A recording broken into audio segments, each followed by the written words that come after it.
guy knows the game, so you better not be half-stepping. I can guarantee you most of the audience is going to agree with me before they agree with you. Strap in, because Coach Hayes is about to Crack your cranium and fertilize your brain. Go ahead and right here, right now. subscribe now and check out CoachHayesFootball.com. What's up? What's up? What's up, everybody? Hey, another episode of Coach Me Coach podcast. It is hot out here in the streets. Let me take this phone number off for y'all start calling because we haven't started that part yet. But let me tell y'all something, man. The Ed Reed saga continues. Y'all let me know everything looks good, sounds good. We kind of off schedule. We normally have a schedule and everything, but look here, man. When it's hot, you got to make it happen, man. Somebody say this is my church. Yeah, hopefully people out of church already, man. We'll see. But anyway, I want to get down to this thing, man. I was tempted to go live yesterday, but everybody was rocking and rolling with this. And I'm not a breaking news channel or anything. I just like to talk and react to certain situations, and it's all good. But sometimes you sit back and wait and you see more information come out. And as you see, the title of this is Ed Reed is fired from Bethune Cookman. All right, cool. But he goes on another rant. I guess you could call it a rant. I guess he's talking to recruits, players, and parents on his like 15-minute long video that he has on his Instagram page, and it's still up now. I'm sorry, I didn't cut my phone down. And it's almost to the point where, all right, Ed, you got your point across.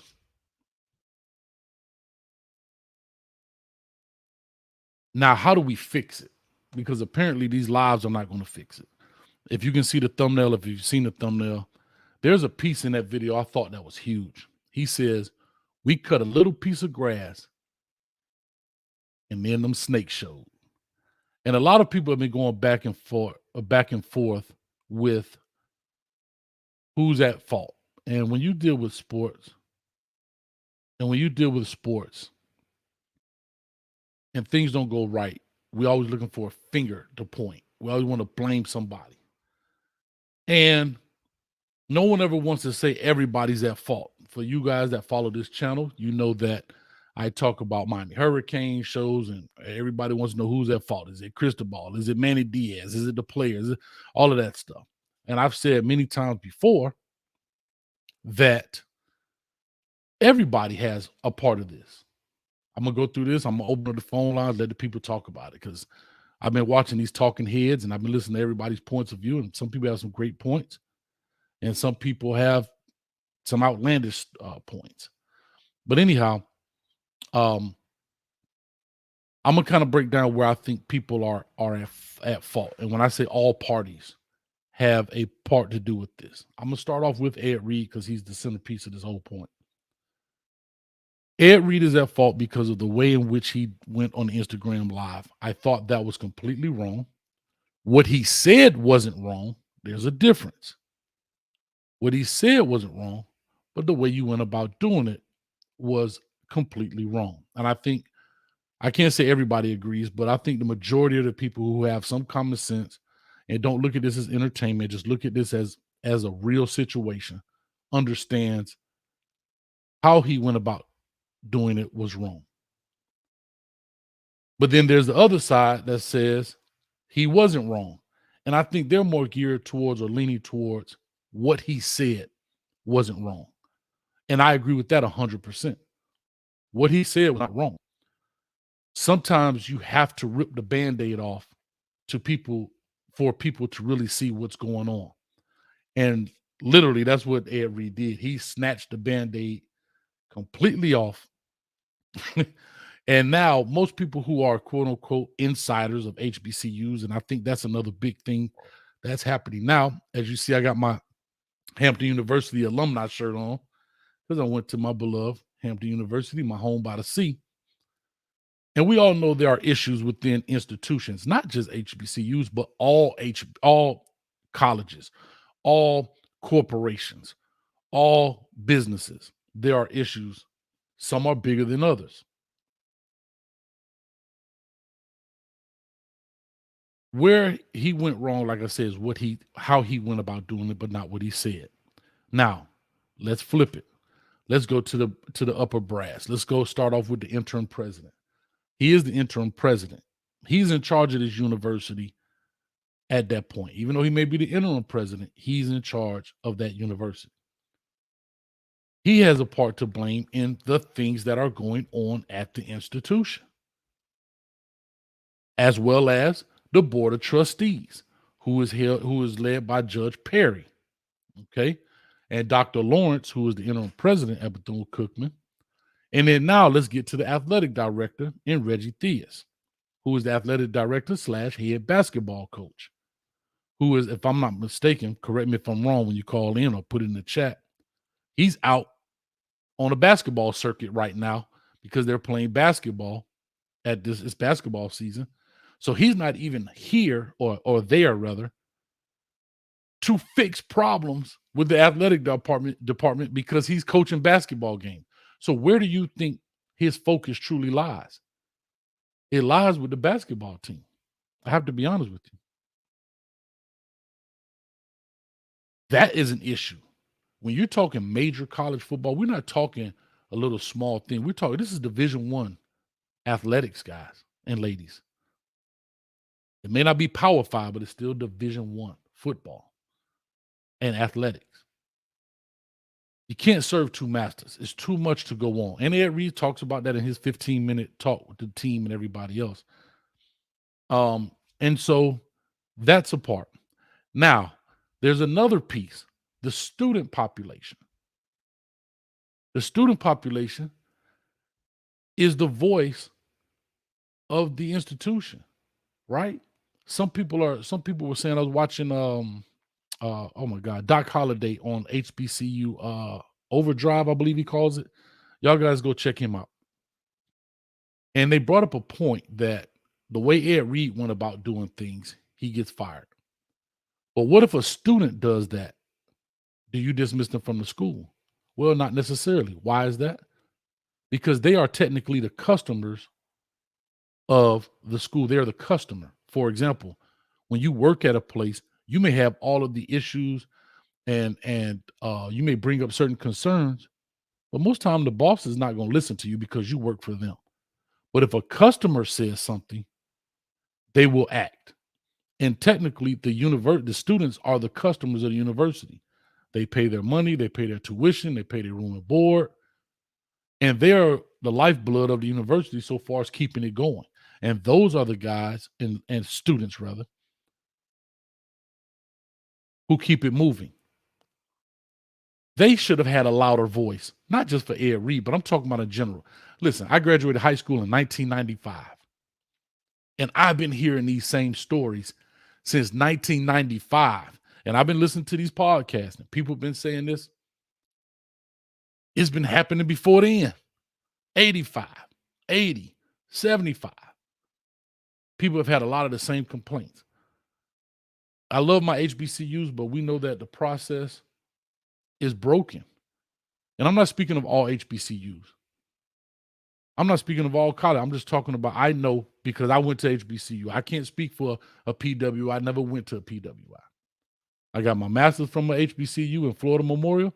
I got my undergrad from Hampton University. So I've never attended a PWI. So I can't speak on that behalf. But I can speak on my experiences at an HBCU, 2 of them. And the process was very similar. One was in Virginia, one was in Miami.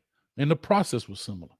Not saying it was bad in the university itself, but I'm talking about certain things that what we consider basic business management and logistics.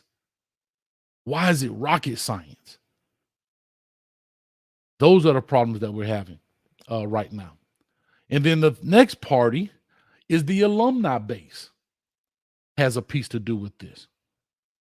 Once you graduate from those institutions, it shouldn't be in the past. You got to come back and help, whether it is monetarily or whether it is being on a part of things or whatever the case may be. So those are the things that when I say the alumni base has to do it, and I heard something about I don't know if I'm using the right word, but they disbanded the alumni from being a part of the university. Some of you guys can come on here and coach me on what's going on, because I don't really know the exacts. A lot of this stuff is new. I didn't go to Bethune Cookman, so I don't know the inner workings of the university. I'm getting a lot of this information the same way you guys are.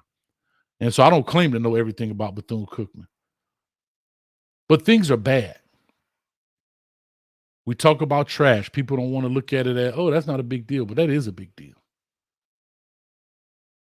You can go on Google Maps. I went on Google Maps right now and looked at the aerial view. Go look at it. Try it out. Got tires on the doggone field. It's just a lack of pride. And I'm speaking of that university just from what I see on the outside looking in. Not the pride of going to an HBCU, but I'm talking about the pride of just the cleanliness, keeping things in order, that kind of stuff. I've been hearing a lot about the board of trustees. And for those that don't know, Judge Perry was he's a judge there in Daytona. He was over the Casey Anthony trial, the big high profile trial. And they say he has a lot to do with, he wants to be the man. I don't know that to be certain. You guys call in. If there any Bethune alum in the building, please call in when we open the phone lines. But there are a lot of things that are happening here that they're not meshing right. I know that attendance has dropped in the university so far as student population. That's not good. It's a private institution. I understand that. Hampton University is a private institution. But it doesn't mean it has to, we try to use that sometimes as an excuse. We have to use certain business practices in order to get things going. You've had an interim president. I was listening to Luke Skywalker, Uncle Luke. For those that don't know, he's head football coach in Miami High School, Miami Edison, and he runs a lot of Twitter spaces, and he made some very valid points. He said, think about how that's being run. You've had an interim president. I think they've had 3 interim presidents, if I'm not correct, over years. Why do you keep the interim tag on people? And he brought up a very valid point, because you want to be able to fire them when you can or when you want to. That was interesting. Didn't think of it that way. So shout out to Uncle Luke for that. That's the process I'm saying is bad. Now let's dig into, somebody says forensic accounting could get to the bottom of all of this. Well, I'm going to make a bold statement, G. Henny. A lot of people don't want forensic accounting, because now you're going to pull the bodies out the closet, the skeletons out the closet. Somebody been dipping their hand in the cookie jar. When you get to forensics accounting, you're going to find out where every dollar, penny, and dime has gone. There's going to be some people probably indicted. And I'm not talking about, I want to be very clear when I say this. I'm not talking about HBCUs stealing money. All of them steal. I don't care who you are.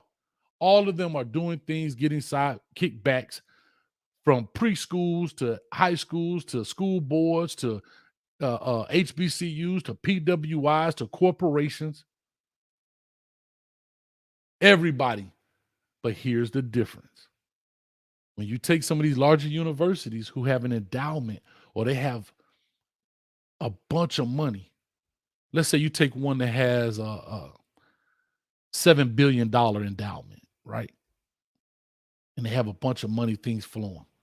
If you took $1 million or you embezzled $1 million or whatever, most people won't miss that. A forensic accountant will find it, but most people don't even see that missing because it's $7 billion. But when your endowment is only $50 million and you take $2 million out of that, that's a big difference. I don't know, you're not taking it right out of the account. Guys, stop it, please. I understand. I'm just talking about when you do things, monies don't add up. Something has to suffer. That's the problem. That is the problem when it comes to it. 346 people in the building. Really appreciate it. Thank you for stopping by on this Sunday morning. I know the games are coming on. Them doggone Cowboys. Ugh. Anyway, I'm going to leave that there. But if you care, like I said, hit the like button, subscribe button. We're on the road to 30 30,000. We're on the road to 30,000 subscribers here. We're about 400 short, and the deadline, my goal rather, is February 1. So we're trying to get there. We got a couple more days until February 1st. So let's do that, man. Hit the doggone like button, subscribe button. I also had to put the subscribers on in the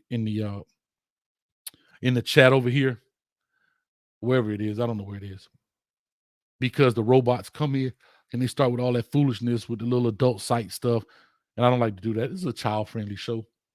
So go ahead and hit the subscribe button. It's free, Coach giving them out. Go ahead and hit that thing, and let's get this thing rocking. I would love to talk to some people about this. I'm going to open up the phone lines here, and I'm going to say this last piece. There's a piece of a video I saw with Ed Reed, and I thought this is the perfect way he should have handled it. You could bust a head behind closed doors. I get that. But if he would have come out with this particular video instead of the rant, it'd be a different outcome. And I'm going to play that video. Hopefully I don't get copyright on this. If I do, it is what it is, I guess. So I'm going to add this here. I want to see. This is a video Ed Reed did, and I thought it was perfectly put together. He's talking to people. He's telling about what's going on. Check this video out if you have not seen it. Let me know you guys can hear it as well. All right, here we go. Football team, I told them we'll be out here now. We have volleyball, track, and basketball. We're all teaming up to pick up trash. And it's not just us around here. We want to make sure Daytona, we need to stop littering. We need to have some pride about Daytona. But we're going to start right here at Bethune Cookman with these Bethune men and women. And we're going to try and lead the way. Bigger than sports. I don't care if we lose every game. Men before they leave this university. Guys, I thought that was perfect. If you didn't see it, you can go back and rewind it. But I thought that was a perfect way to present a problem. It wasn't offensive. He was basically telling the people, guess what? We need to clean this thing up. I got the football team out here, volleyball, basketball, and started to come out and help. And then he started talking to the city of Daytona. We got to keep this thing right. That was perfect. Wasn't one curse word in there. But guess what? It was no emotion so far as being upset in that presentation. I thought that was an excellent way to kind of get the message out. May not have been as harsh, may not have gotten as many eyes as he wanted to with the rant. But that would have been a better start. Now, once you do something like this and you don't see the university back, you see the kids out there, they literally own a pond pulling trash out the pond. They pulling trash from behind the building, behind the bushes.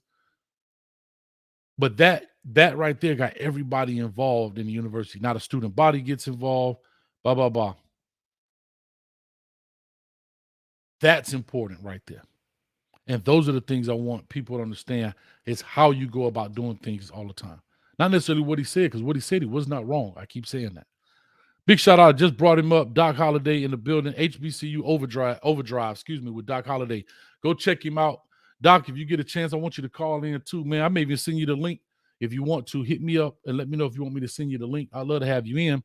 But I want to open up the phone lines here because I want some people to talk. But I was just talking about his show. I was watching your show, and I would love to talk to you about some things. If you have some time, let me know.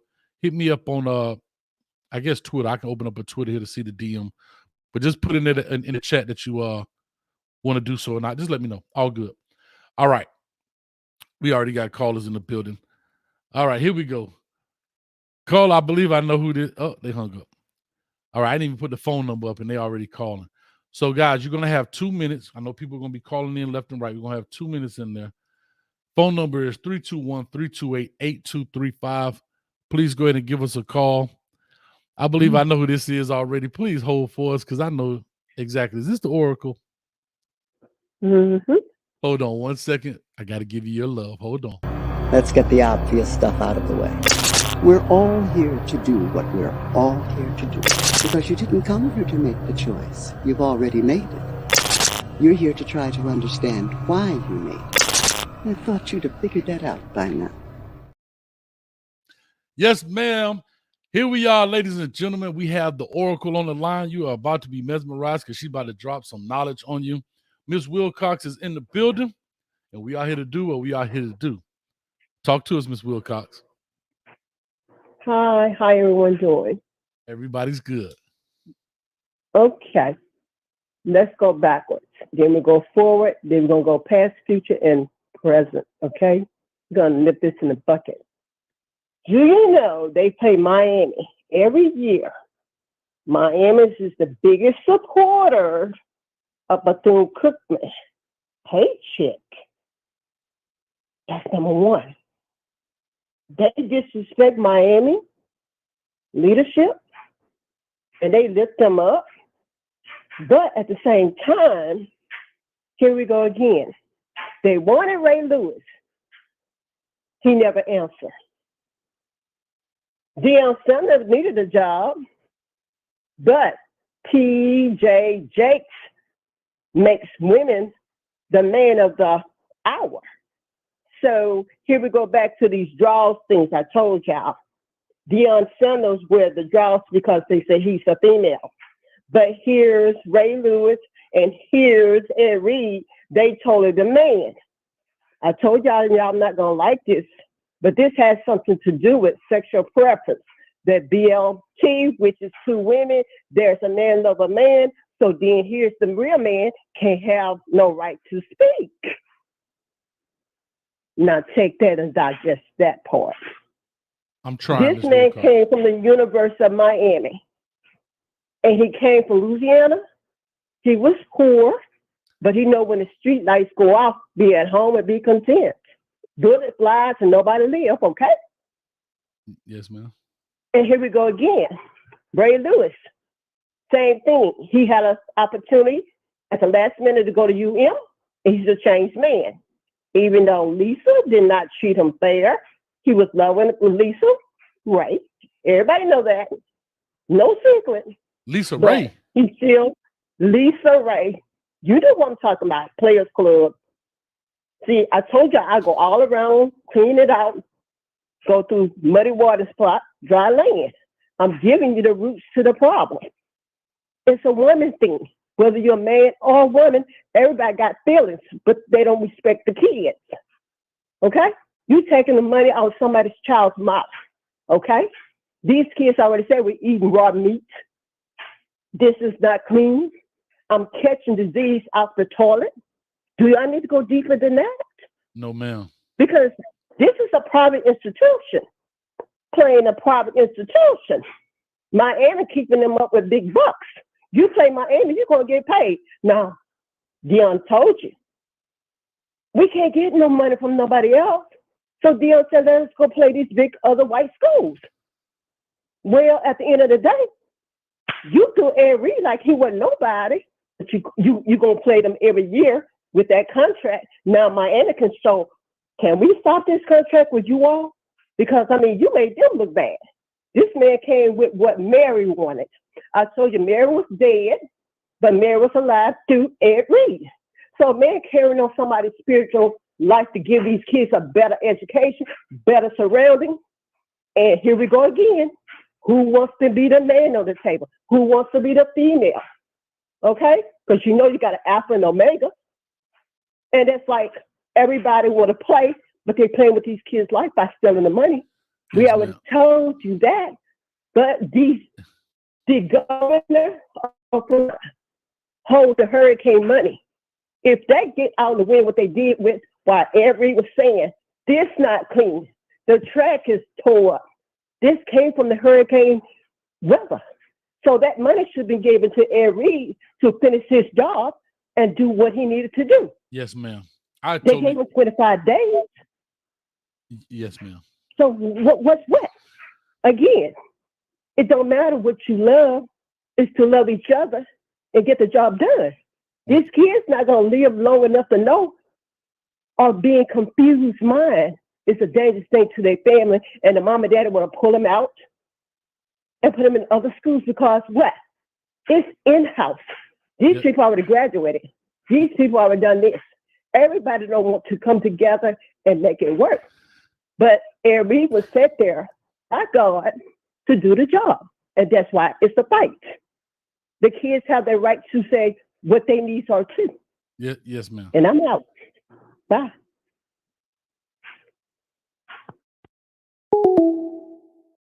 Bye, Miss Wilcox. Ladies and gentlemen, the Oracle has spoken. For you guys and ladies that are new to this channel, you better know when she speak. I'm going to leave it at that. Yes, sir. You know what time it is, Eldridge. You've been on this channel long enough. The Oracle has struck again. That's right. Y'all better stop playing. She know what time it is. There you go. Ms. Wilcox is spitting facts today. I'm telling you, you may not get it today, but you'll get it one day. It may not be today, but it will be one day. Always remember that. So with that being said, I got another call on the line. Doc Holiday, I saw your comment, man. So yeah, let me know. I need to get your links and stuff and see what's going on. And Smiley, where have you been? I haven't seen you in a while. Tell them, Ms. Wilcox. You know what time it is. Anyway, we got 407 on the line. Now that we got that out the way, we have a 2-minute timer so we can get all the calls in. And with that being said, call or talk to us. Give us your name, where you're calling from. What's your thoughts on the whole situation? Maybe part of this 15-minute video that was put out, or maybe even a video that I just played. Mark from Orlando, Florida. Mark, talk to us, man. What's going on? Well, first of all, Ed Reed is a straight shooter. We all know that. You know, he come from the cloth. You know, he had Ray Lewis in his background. He got Deion in his background. So when a man come in and speak the truth, he tends to get condemned by the people who trying to hide the truth. So, I mean, I just think we ought to support Ed the best we can, you know, from wherever we can. But, you know, we need to do some in-house cleaning. You know, we can't just keep on looking at our brothers trying to, you know, reach back and do stuff like that and then just condemn them just based off of what, you know, somebody says because they're wearing a suit. And that's all. Okay, so we got a little bit of time on the clock. So here's where I guess the biggest question is. You said Marvin, correct? Mark, I apologize. So, Mark, here's my question there, brother. How do we clean it? And that's why I said, okay, people are mad how he said it. Mm-hmm. I totally get it. Mm-hmm. I totally understand that. But the milk has now been spilled on the floor. How do we clean it up? Yep. That's the issue. And I think the problem is people are more caught up with how he said and got emotionally attached. Yes, that's been done. Right. Fire the man, fine. If you don't want him to coach, fine. But how did these same problems don't exist for the next coach that's coming in? Like, so if he fell on the sword for the next coach, whether it be Coach Hayes, Marvin, whoever, Ray Lewis, whoever, if they don't fix these issues, the next coach is going to have these same problems. Right. So my question to the university as a whole, and when I say university, not just the upper brass, but the current students and alumni base, how do you fix these issues so the next coach has a fighting chance coaching football and winning ball games for that institution? Keyword, alumni. So now, you know, the kids, we all know how it is in school. You know, sometimes we as adults, we look at the kids, oh, you don't know what you're talking about. But these kids, this is the world that they come into. So, you know, not necessarily the world, but this is the university that they're coming into. So we should listen to them. But maybe the alumni, because I'm an alumni of HBCU myself, Grambling State. All right. But I live in Florida. So now the thing is that as an alumni, instead of just saying, hey, man, we need to get change and, you know, make some change. And then the next thing you know, here's another issue because we haven't gotten past the first one. Maybe we should officially, as a whole, that all of the colleges alumni come together at some kind of way. We spend money on all kinds of stuff, but we need to find a committee that can hold our universities accountable, even if that's making a panel, making a board, start off with some form of town hall type setup, either if it's online or if we travel to it. But we'll come up with committees for everything except for the problem. So we started putting this masking tape on stuff. So, I mean, somebody has to start somewhere, and maybe that person is me. But guess what? Just like I'm saying what we do, I include myself, because tomorrow I'm going to go to work and it's just going to be around the water fountain talk. We're not going to actually, take action until somebody takes action. So, I mean, that's just something that needs to be, brought up at the HBCU as a whole level, and not necessarily school by school. I mean, you can't have organization if you don't organize. Okay, great point. And here's my question. I'm glad you told me what school you went to, because you guys went through something, I guess, relatively similar. I remember a couple years ago, I don't know, maybe 5, 6, 7, 8 years ago, whatever it was, Grambling had an issue where they were talking about moldy conditions in the dorms and all the whole 9 things. Please coach me, coach. Educate me right now. Has that been rectified, or did they just put lipstick on the pig, for lack of better terms? Lipstick on the pig. Even when I was there, I was at Drew Hall. I might as well have been in a prison. I mean, yeah, I could go and come as I wanted to, but that, it just wasn't what I saw at other universities I had visited. My entire family went to Grambling State. I'm talking about since the 60s, from the 60s up until the almost the 90s, So, I mean, my mom put 7 kids through Grambling. So my point is that I've seen this thing from way back. I was there when Eddie Robinson was there. He was the epitome of what a coach/fatherhood should be, in a way. This is where you really want your kids to go. But, if you're going to be under the tutelage of a man like that. But all we do is throw some paint on the thing. And then we don't even research, if the paint got lead in it. We don't know what we're sending our kids into, We come up with, every reason to not go, they don't have the resources. But like Coach Prime said, we don't give back enough to have those resources. And nobody's going to give it to us. Like I hear a lot of people talk about and I don't mean to take up too much of your time. No, look at how, a lot of us, when we go to college, we're depending on Pell Grants, right?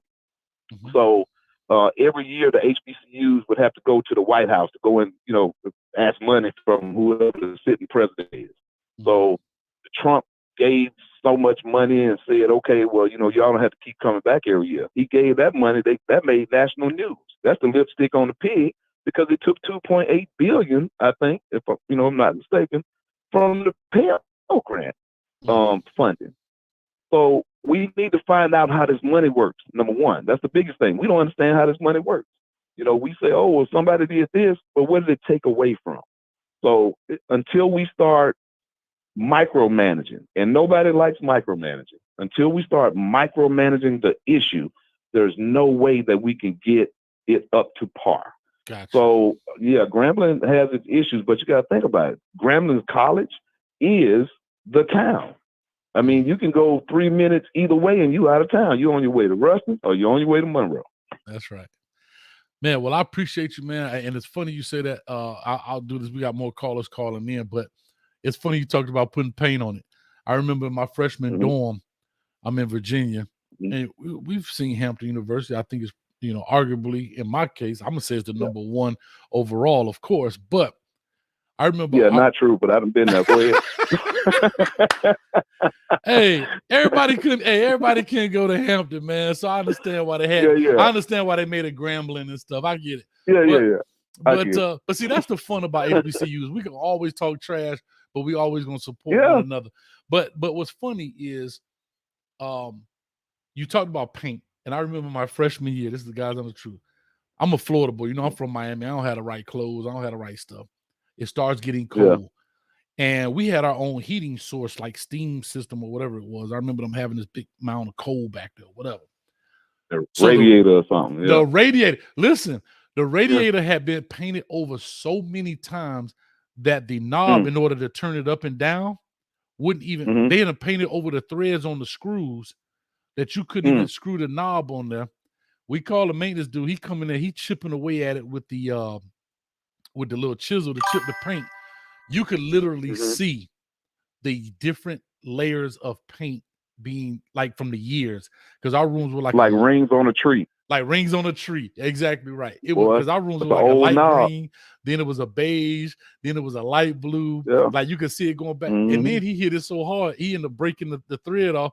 He like, well, I don't know what to tell you. Oh God. When I tell you it was so hot in our room that we would literally we would sleep with the windows up. And it's snowing outside because it was so hot in there. Like the floor would be so hot that your shoes would melt. Because the heat would go through the floor. Yeah, man. But guess what? As they say, that builds character, dog. It does build character. The struggle is always necessary. The struggle is real, man. But hey, Mark, I appreciate you, man. But that don't mean we ain't got to try to change it, God. Definitely. Most definitely. But no, you make a lot of sense, man. Thank you for calling. Are you a new subscriber here to the channel? Yeah, I've been watching you for a minute. You know, I kind of fell out of football for a while because the Jaguars made me mad. Well, that's some conversation for another day. Yes, sir. But I'm kind of, being that, when Dion came back to the SWAT, it kind of re-energized my thoughts in it. You know what I'm saying? Just like I'm not a basketball fan, I was a Michael Jordan fan. I'm not a, football fan. I was a Dion fan. So I mean, they can call me a casual fan or whatever, but I always do my homework, and I know all I can do is just say this: go Buffs. I heard that, man. Hey, let me go and get this next call. I appreciate you, Mark. All right, thank you. Yes, sir. All right, great call right there. Y'all went over the time because when nobody called me in at the time. I got a new caller. Give me 1 second, caller, to get to this dono. Shad 1419 for the $49.99. Appreciate you for the ifty. He said the only thing recently I saw happen in terms of coming together in at least in Mississippi was when the governor talked about combining all the HBCUs some years back to save money, and the alumni came together to prevent that from happening. Yeah, I appreciate that. And I know, Shad, you're from Mississippi, so you may have some more insight on that. Like I said, you're more than welcome to call in to kind of expound on that a little bit. First time I'm hearing of it. So yeah, I would love to hear more about that, man. But I got another caller in the building. Thank you again, Shad, for the 50, man. It's going to definitely help out this channel a lot. 707 people in the building. Hit the like button, hit the subscribe button. Call or talk to us. Give us your name, where you calling from. What up, Bill Coach? It's Monty calling from Detroit. Monty from you said Monty?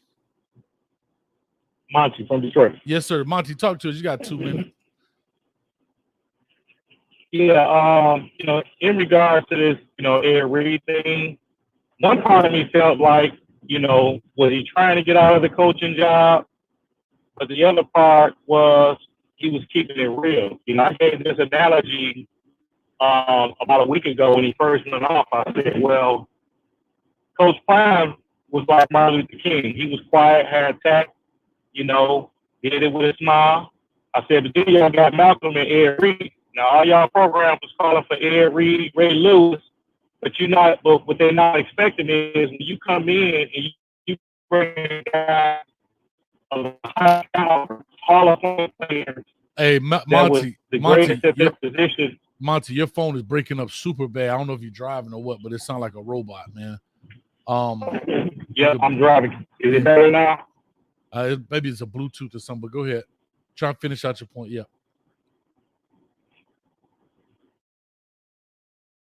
Players at this highest level, and while everybody was calling for these NFL players to come in, they're going to come with a certain expectation. And when you have money, when you had an FU money, people, because a lot of conditions, unfortunately, that the faculty and the other coaches can't speak out because they need that job. This is what you get when you try to call for someone of a celebrity status. They're not going to just take anything. And the expectations should be higher. Yeah, I totally agree. I have to be honest, Monty, it was kind of hard to hear. It was choppy, but I thank you for your call. We're trying to go back through it, but it was just real choppy, so it was kind of hard to kind of make out what you were saying in that sense. But Monty, no, you're fine, man. I appreciate it, man. I appreciate you. Hey, just be safe out there on that road, and hey, keep watching, man. Hit that subscribe button too, man. All right, Coach. Yeah, thanks a lot, buddy.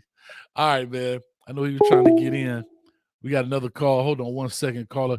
DJ Meddy Major in the building with a 305. I see you, baby. With that 305. Thank you so much, man. Appreciate you. All right.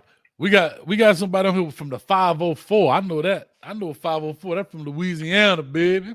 So talk to me. Caller, talk to me. Give us your name, where you're calling from. What are your thoughts on this situation, and how can it be rectified?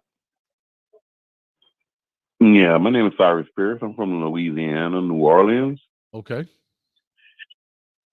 And I'm just calling to find out what's really going on with the HBCUs, man. What's going on with the presidents? Why they can't seem to get along with these athletes that's obviously high profile, have money, have the background and intuition to really help these kids. And I'm trying to figure out, what is this ego thing with the athletes, or is this really a monetary thing? Because I know it can't be, man. What are they actually doing with the money that these schools are getting? Yeah, and again, What are they right, actually doing? I can't tell you. It's for me, it would be all speculation. I don't know. Sometimes in these situations, you rob Peter to pay Paul, right? You may get FEMA money, which is a misappropriation of funds, and I don't know if that's happening. I don't know. But what I can tell you, this is what I do know about HBCUs in general. You know who's the big man on campus of a HBCU? Should be the president. President. You know who's the big man on campus for the PWI? Who is that? Guess. I have no idea, Max. The head football coach. You don't think Nick Saban? Nick Saban got more power than the president, than the governor, and everything else, because of the amount of money he generates. And therefore, that's what creates that power struggle. I think that's just my opinion here. This is Coach Hayes' opinion. Is that HBCU presidents? So you think it's a power struggle? Of course it is. HBCU presidents, they the man. You know, they got they tied. Exactly. They're the president. Exactly. I understand what you're saying. And now he's the big man on campus. That's and right. Here come people like Dion, and here come people like, I understand what you're saying. Can I tell you something? Right. There are people who right now are Alabama fan, Auburn fan, Ohio State fan, Clemson fan, can't even tell you who the president of the university is. But they sure know Dabo Swinney. And that's ridiculous. They know who Ryan Day is. They know. See, because you have to remember, a lot of the fans of these institutions did not go to the institution. So a lot of them did. Right, exactly. But a lot of them don't. Most of the HBCU fans are fans because they went to the institution. So the fan base is embedded within the school. You know how many people are out? Already like me, they have children that went, parents that went. Exactly. You have real. Exactly. And so here's the problem. It's just like the Dallas Cowboys. I always say this. It seems like every woman I know is a Dallas Cowboys fan. And I remember telling this lady one time, I said, baby, you ain't never even been to Texas. Why are you a Dallas Cowboy fan? Exactly. So it's the same thing. There are people who are fans of these bigger colleges that have never even stepped foot on the campus, so they don't care who the president is. But a lot of us who have actually gone, attended at these schools, we know who the president is. When you go talk to any HBCU grad or alumni, whatever the case may be, like us, we're going to talk about, hey, President Harvey. Everybody know President Harvey from Hampton. But that's the big, because he's the big man on campus. He's the big man on campus, and that's, I understand. And then you have a coach like Ed Reed coming along that can generate probably more money than you. That's gonna probably cast a bigger shadow than you. Yeah, I can understand. And here's the biggest thing. I'm gonna make it even more relevant. Probably don't want them on. Yeah, well, why they can't just keep it real and say they don't want them around? Yeah, I'm gonna make it even more relevant, and I got to get off. I got other callers in. Just like Jackson State. Most people, unless they went to Jackson State, they don't know who the president of the university is, but they sure know Deion Sanders coaching there. And the next person you might know is that AD Ashley, because he used to bring his AD, name. right.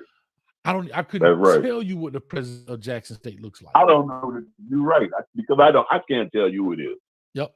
So you're right. I appreciate you, man. I got to push on. We got more callers, but thank you, man, for coming in, man. All right, my man. Trying to get to 30,000. Great conversation. Yes, sir. Appreciate it.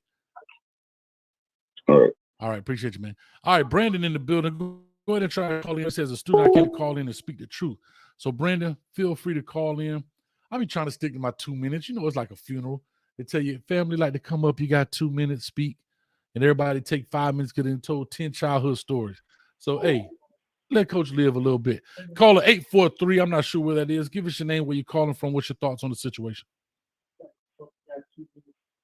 I'm Nicole from Florence, South Carolina, and I was Nicole. calling, Do me a favor, yeah. Nicole, if you got to turn your TV down just a little bit because it's coming through your phone.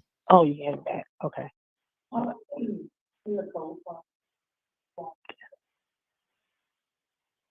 Okay. Now, can you hear me? I surely can. Talk to us.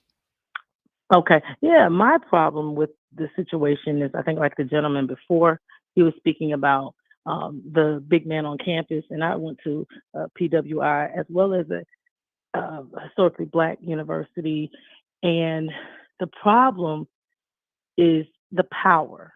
And you spoke on that, and I feel bad for the kids because Ed Reed, he clearly loves football and loves the children. And I'm surprised the parents are not upset that their kids are walking on trash, walking through the fence. I mean, it's like, where are they at? And so, it's disappointing to know that he will not be there. Yeah, it is disappointing, but sometimes some people have to come in life. Some people have to come in and fall on the sword for the betterment of the team, right? Right. Usually the person who spearheads it is not the person who's rewarded in life, right? The person who spearheads a lot of things, they make so many sacrifices. They don't get the financial rewards that maybe people come that get down the line, right? They don't get the acknowledgement and the recognition that they deserve going down the line. So hopefully, the sacrifice that Ed Reed made by speaking out, which I still think he was wrong, but it was a sacrifice that he made, will open people's eyes and force somebody's hand. It's almost like an intervention. That's how I look at Ed Reed's speech. It was almost like that intervention. Remember that show used to come on where they do the intervention, the kids be on drugs or something, and they just come in and everybody read letters to them, and they really get a chance to see how people feel. Instead of somebody saying, hey, Nicole, stop doing that.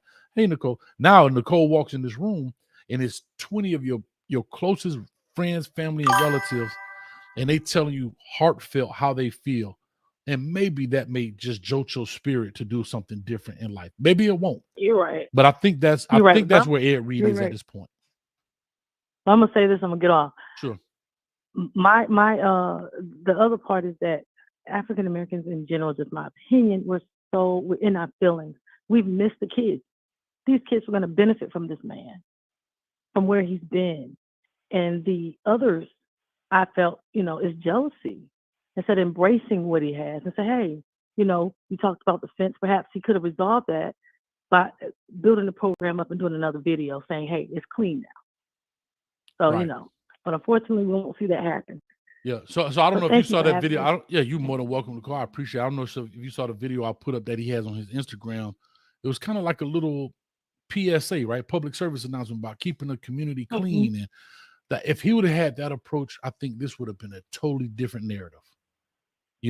But unfortunately he didn't. And maybe some people in his camp should have told him differently when he got emotional.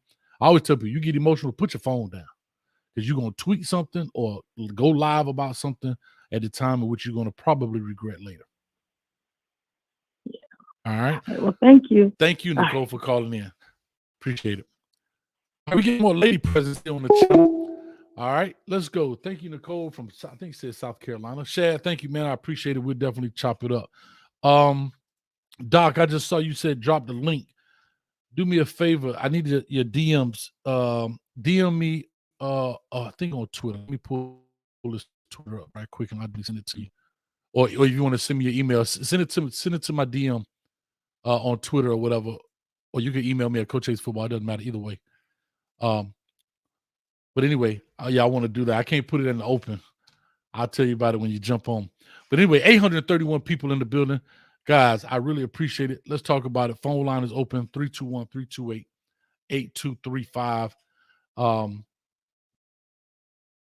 There's a post also that got a 904. There was also a post that Edrin James put up. and he was talking about, you had a couple of billionaires lined up in the background, Shaq and so forth, and maybe some other guys that may be willing to invest. Well, my man V12, we was on the phone talking about it. If you guys don't know who V12 is, co-host when we do the Canes Talk Live and the Hurricane stuff. He was like, bro, why, if they got the money and they want to donate, are they going to donate to the man or to the bill or to the cause? So if that's the case, why not still donate? Get this thing right. I don't know. Of course, I know it's going to be some stipulations about who's going to be there, what. But at the end of the day, hey, it'd be great to find out. But anyway, call or talk to us, 904 area code. That's Duval. Yeah, I told you this, though, Coach Hayes. We don't scream that over here. It's just Jacksonville. Jacksonville. What's up with you, brother? Hey, I was gonna say something else, but I want to speak on that last point you just made with you about UNV-12. But in the Bible, well, not in the Bible. I haven't read in the Bible, but they say, to whom much is given, much is required, right? True story. Heavy his head and wear the crown. So if Ed Reed, if the people want to donate to Ed Reed, donate to Bethune Cookman because of Ed, because on Ed Reed's behalf, and they don't do it because Ed Reed not there, I don't blame them. Right. I've been going back and forth with it. At first, I was like, man, Ed Reed shouldn't have did that. But then I thought about it. I would have never known about the conditions if Ed Reed don't do it. And that's the point. That's why I always say he ripped the Band-Aid off, right? He didn't ease it off. He ripped it off. And the world, like I said, we're in a social media thing. And people have been talking about, I'm just going to keep it at Bethune because I don't believe all HBCUs are like this. We all have our own set of issues. PWIs have their own set of issues. Corporation, businesses, school boards, everybody has issues. This is not just exclusive to him. You understand what I'm saying? But what I do want to say is that when he ripped it off, he exposed himself to what he's getting now, a lot of criticism, right? But he also exposed the university. And the repercussions of exposing the university is we're going to fire you, or lack of better, everybody, how you get fired, you didn't get hired, but we're going to just use the word fired. We don't want you here anymore. And that's what he sacrificed. He may have also sacrificed his coaching career for the betterment of this. Because if you think about it, would another institution want to get lambasted like this across social media if things don't look the way they're supposed to look? Who knows? Does he need it? No, he probably doesn't need it. Dion don't need it, but it may be a passion of his. I don't know. I believe the people with the right sense, with the right motives behind it. I believe he did for the kid. I believe he's saying, if you ain't gonna get this right for me, right? The head coach, the dude who got money, the dude who before y'all hired me, we done sat down and had conversations about what I could do, what I can bring, the eyes, the money, all the attention I can bring. If you ain't got the audacity to get the office clean before I get here, then I can imagine what them kids been going through for the last however many years the people, the administration been in play. You see what I'm saying? So I think he couldn't. His frustration wasn't about him. Mm-hmm. I believe it was more so like, man, if y'all do me like this and I got a platform, I'm supposed to be somebody. I can imagine how you doing the kids because you feel like the kids need you. And that's why the program been in the dumpster since my main man left, about 20-something years ago. Mm-hmm. Why? Why? Because it ain't been about the kids. Right. It's been, you know what I'm saying? And so for Ed Reed, I'm pretty sure he want to coach. I don't know him, I ain't never talked to him, but I'm pretty sure he want to coach. Right. But I believe more so he would say if I don't coach again and something good come out of this and the people get behind not what they did to me, but what I exposed and they make change, then it's like what you were telling Miss Nicole earlier. Like that's something the benefit, like Martin Luther King, he ain't see, you know what I mean? You ain't gonna see the glory, but you know it's coming because of the sacrifices made. And I believe that more important for Ed Reed. I would pray that's what's more important to Ed Reed. I totally agree. I don't think he's too smart to do that and not knowing. You know what I'm saying? Well, something like that. Well, it's emotion, right? He was an emotional football player. He's an emotional person. And I believe his strategy was was an emotional strategy, and it got him in. See, I don't want to say it like he's in trouble, but Right. this is still business. This is corporate world. You can't do this anywhere else in the world and think you're not going to serve any repercussions. But listen, caller, thank you, man. I appreciate you calling. Oh. As from Jacksonville, not Duval. I had to get that right, Yeah. man. I got my man Doc Yeah. Holliday right here from HBCU Overdrive, man. So we're going to chop it up. We're going to suspend the Okay. phone lines for a few minutes just to get some conversation in here. But thank you, man, so much. I appreciate it. Yo. All right. All right, I'm gonna suspend the phone lines just for a few moments. We're gonna talk right here to Doc Holliday, but they not hanging up. They not stopping, boy. They going live on me. What's up with you, baby? Man, I'm good, bro. Man, I'm driving in, heading into work. You know, it's a big day for us Cowboys fans. The visiting around, got the 49ers, the 40-winers. Hold on, did So, you say Did you say Cowboys? Yeah, I'm a Cowboys fan, brother. I've been since I was born. Hey. But I know you from Texas, so I'm gonna let that slide. I'm from Dallas. For those that do not know who I am, my name is Doc Holliday. I run the HBCU Overdrive show. I go live almost every night. Because granted, I have a full-time job early in the day. That's where I'm headed to right now. But I'm gonna say this. Last night, I did a show, and I had one of the players come on the show last night. He told, he was explaining to me about certain conditions that's going on at Bethune Cookman as far as involving with the athletics, because he just wanted to keep it with athletics. He did not want to just go straight with what's going on at the school overall. But it was he basically wants he's telling me the morale of the kids on the team, they want Ed Reed to be the head coach. So that's the reason why they're going out there on Monday in Daytona to go protest about the decision that the Board of Trustees made. Now, this is the whole thing that where we talking about with Bethune Cookman, and everybody got to understand. And you going, being a Hampton man, which is a private institution, right? Bethune Cookman is a private institution that they don't get no type of funding like that from the state. Might get a little bit, but most of their stuff comes from private donors that comes from the federal government. Mainly comes from the federal government. All right. You're talking about a school that has had 3 interim presidents. You're talking about a school that has an interim president that's been an interim president for over 3 years. There's no stability at that school. But you got a board of trustees that's strong as ever, because you got to understand they also decertified the Alumni Association, because the alumni was getting upset and asking questions about what is going on with our school.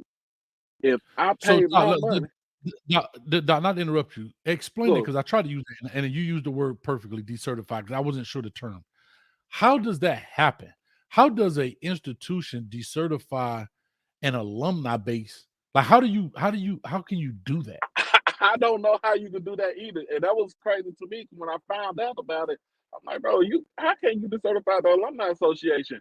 But because I think when it comes down to it, the name you using the name Bethune Cookman, you represent the university. And so if the Board of Trustees is getting upset about all these the complaints and the calls and the concerns about what's going on at the university, and you as a trustee member ain't doing nothing about it, you're not saying anything about it, but you're gonna go ahead and shut off the mouthpiece that's, giving you some, that's giving you part of your donation, your money, that's your alumni base. You can't. I mean, to me, you can't do that. Like it's like now you don't when you do that, you don't open up a whole can of worms, and they want to know what's up. So here's my question, because everybody's talking about Judge Perry, who is Belvin Perry. I brought him up earlier. I'm not sure how much you saw the show at the beginning. Where he's the what the president or He's the director, head. board of trustees, or whatever the case may be, the head Right. honcho. And here is Right. where see, these are the type of things where I have a issue with. So when people say, "Oh, he's not one of us, he's not part of us, he's not woo woo woo," I can understand that to an extent. Right. But then everybody's telling me Judge Perry is the reason things are in bad shape. That's just what I've been hearing. Because because everything goes down. I mean, the final decision in reality goes to him. He makes them. He's pretty much in his case. He's pretty much judge, jury, and executioner. If you really talk about it, if you really want to think about it like that. So here's my issue. He went to Tuskegee in Texas Southern. He ain't even from Bethune. He didn't even go to Bethune. So that's an insider, that's an outsider, if that makes sense. Inside the HBCU community, but outside of the BCU family, that is basically destroying, from what I'm gathering, from what I hear from people, what I'm gathering, he is destroying the university within itself, and that's not even his alma mater. Now, my next question, hopefully you notice. If you don't, I understand. Maybe somebody in the chat can tell me.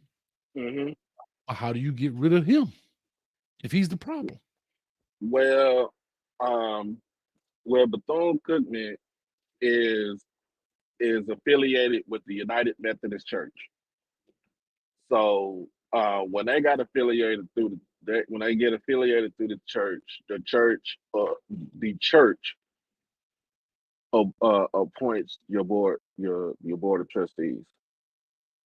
So if the church doesn't see this problem, if the church don't see the problem, then they're not going to do anything about it. But you got to ring. The thing is about it too, you have to ring bells.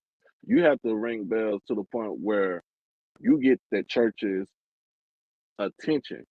And if the church feel like, hey, y'all not doing your job, they can scrap the whole board and get people that is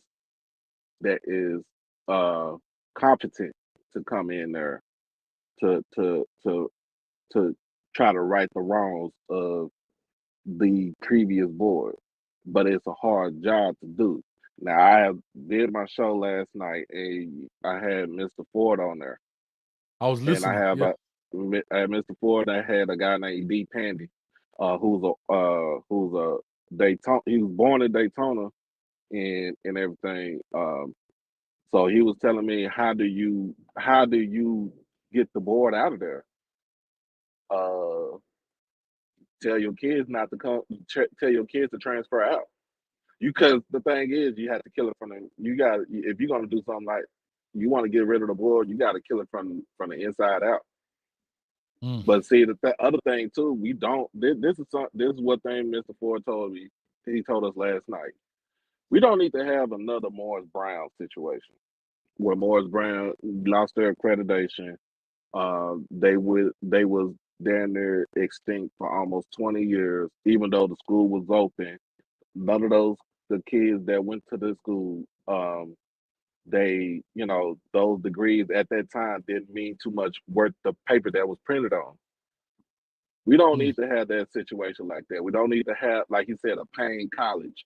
We don't need to have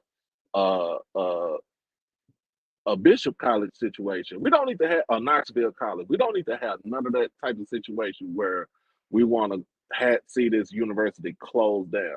We don't need none of our institutions as far as HBCUs closing down.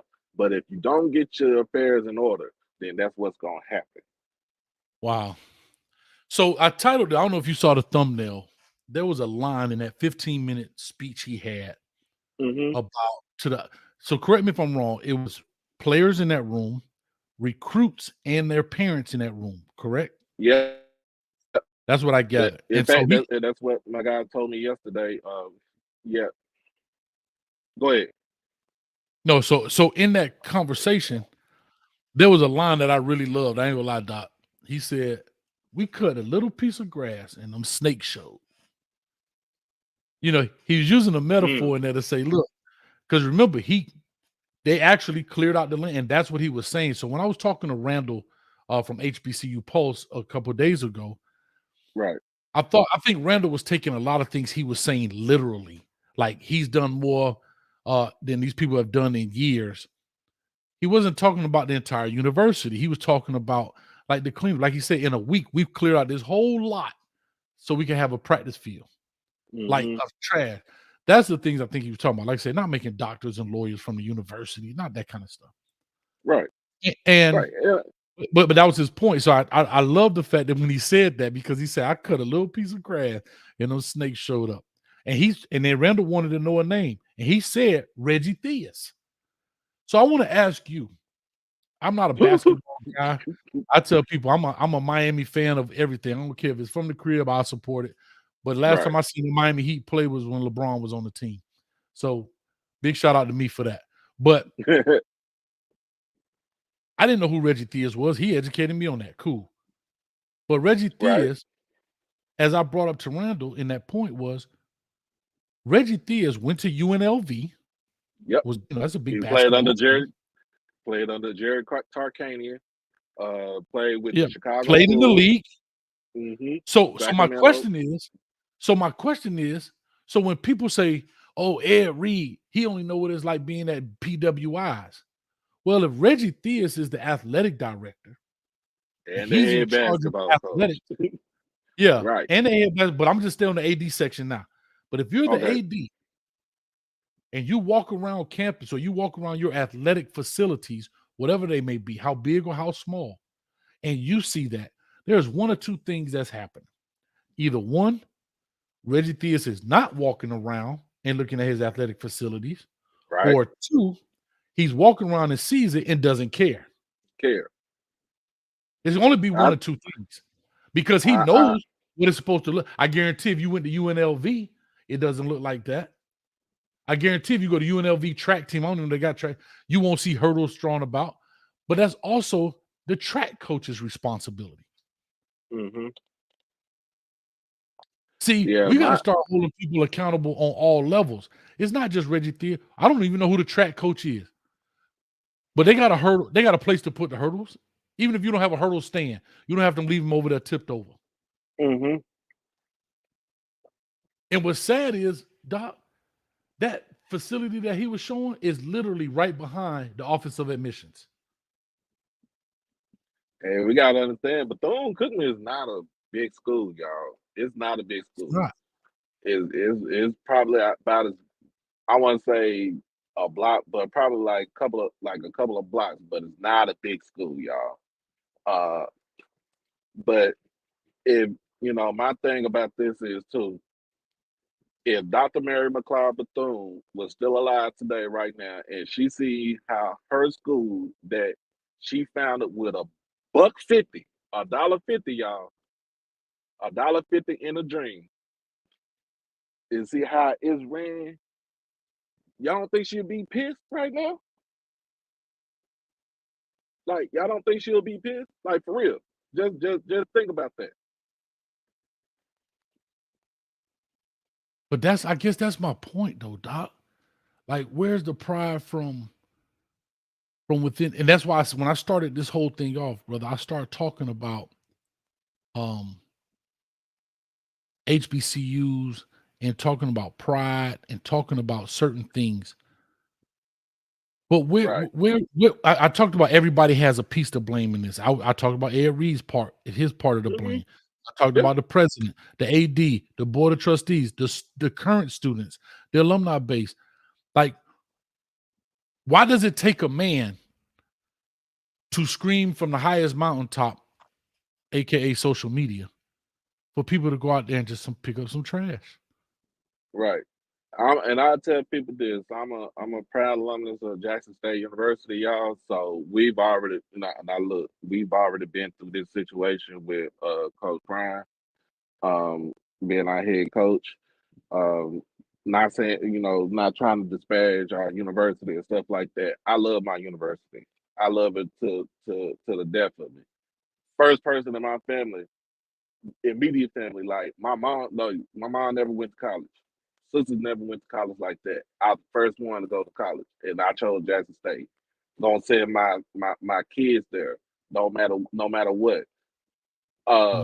we had to take some sort of pride, even if you know they messing up, they effing up. We take pride in that, man. That's just how we are. That's just how I am. Take pride in that. If you see something wrong, you speak up on it.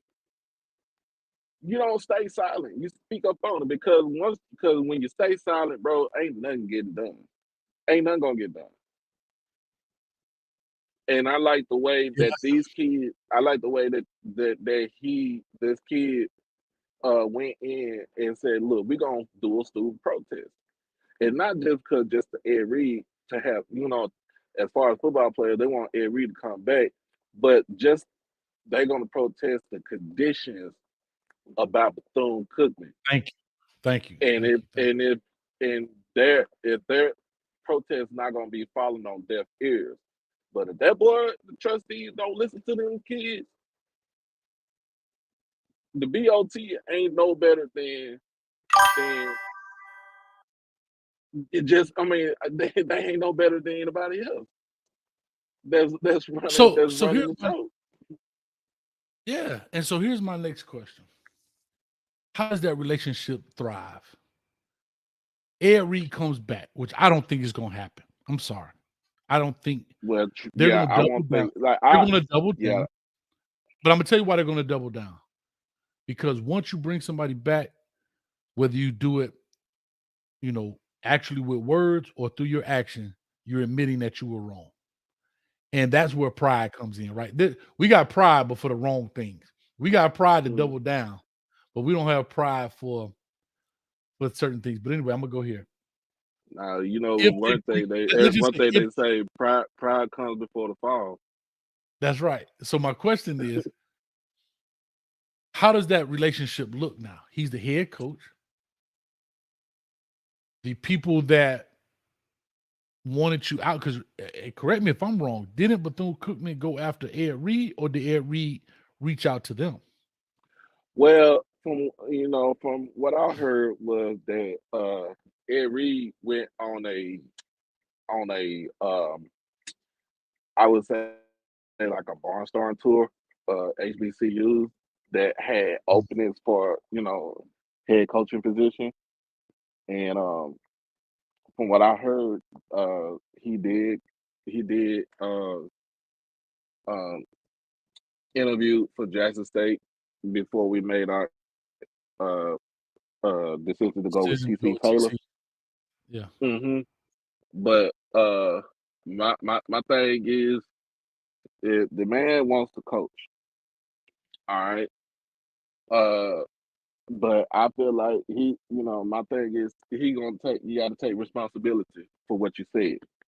And not saying not for what you said, it's just how you said it. It's the delivery. It's always going to be that delivery about how he said what about Bethune Cookman. That's my thing about that. It's not what he said. Like, because to me, I feel like somebody was gonna air it out anyway. No, he was I just a big totally enough agree. voice that he was just a big enough voice that aired it out, and the BOT kind of got in their feelings, and you know what I'm saying. And you go from being named the head coach with no contract. Let's get this correct, y'all. Let's get this correct. My guy he was named the head coach, but they were still trying to negotiate that contract. You waited to me, and this is all messed up on Bethune Cookman, right? And I'm gonna say this is how Bethune Cookman comes into play when it's something like their fault. You end up firing Terry Sims because he had a 2-9. He had a 2-9 record for the second year in a row. All right, you waited probably like a couple of weeks to fire him.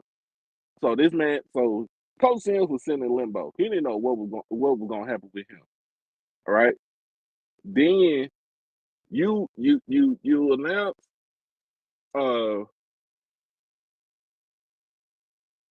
that you name Ed Reed the head coach, and I think that was around right before I think it was either before Christmas or a little bit right before Christmas.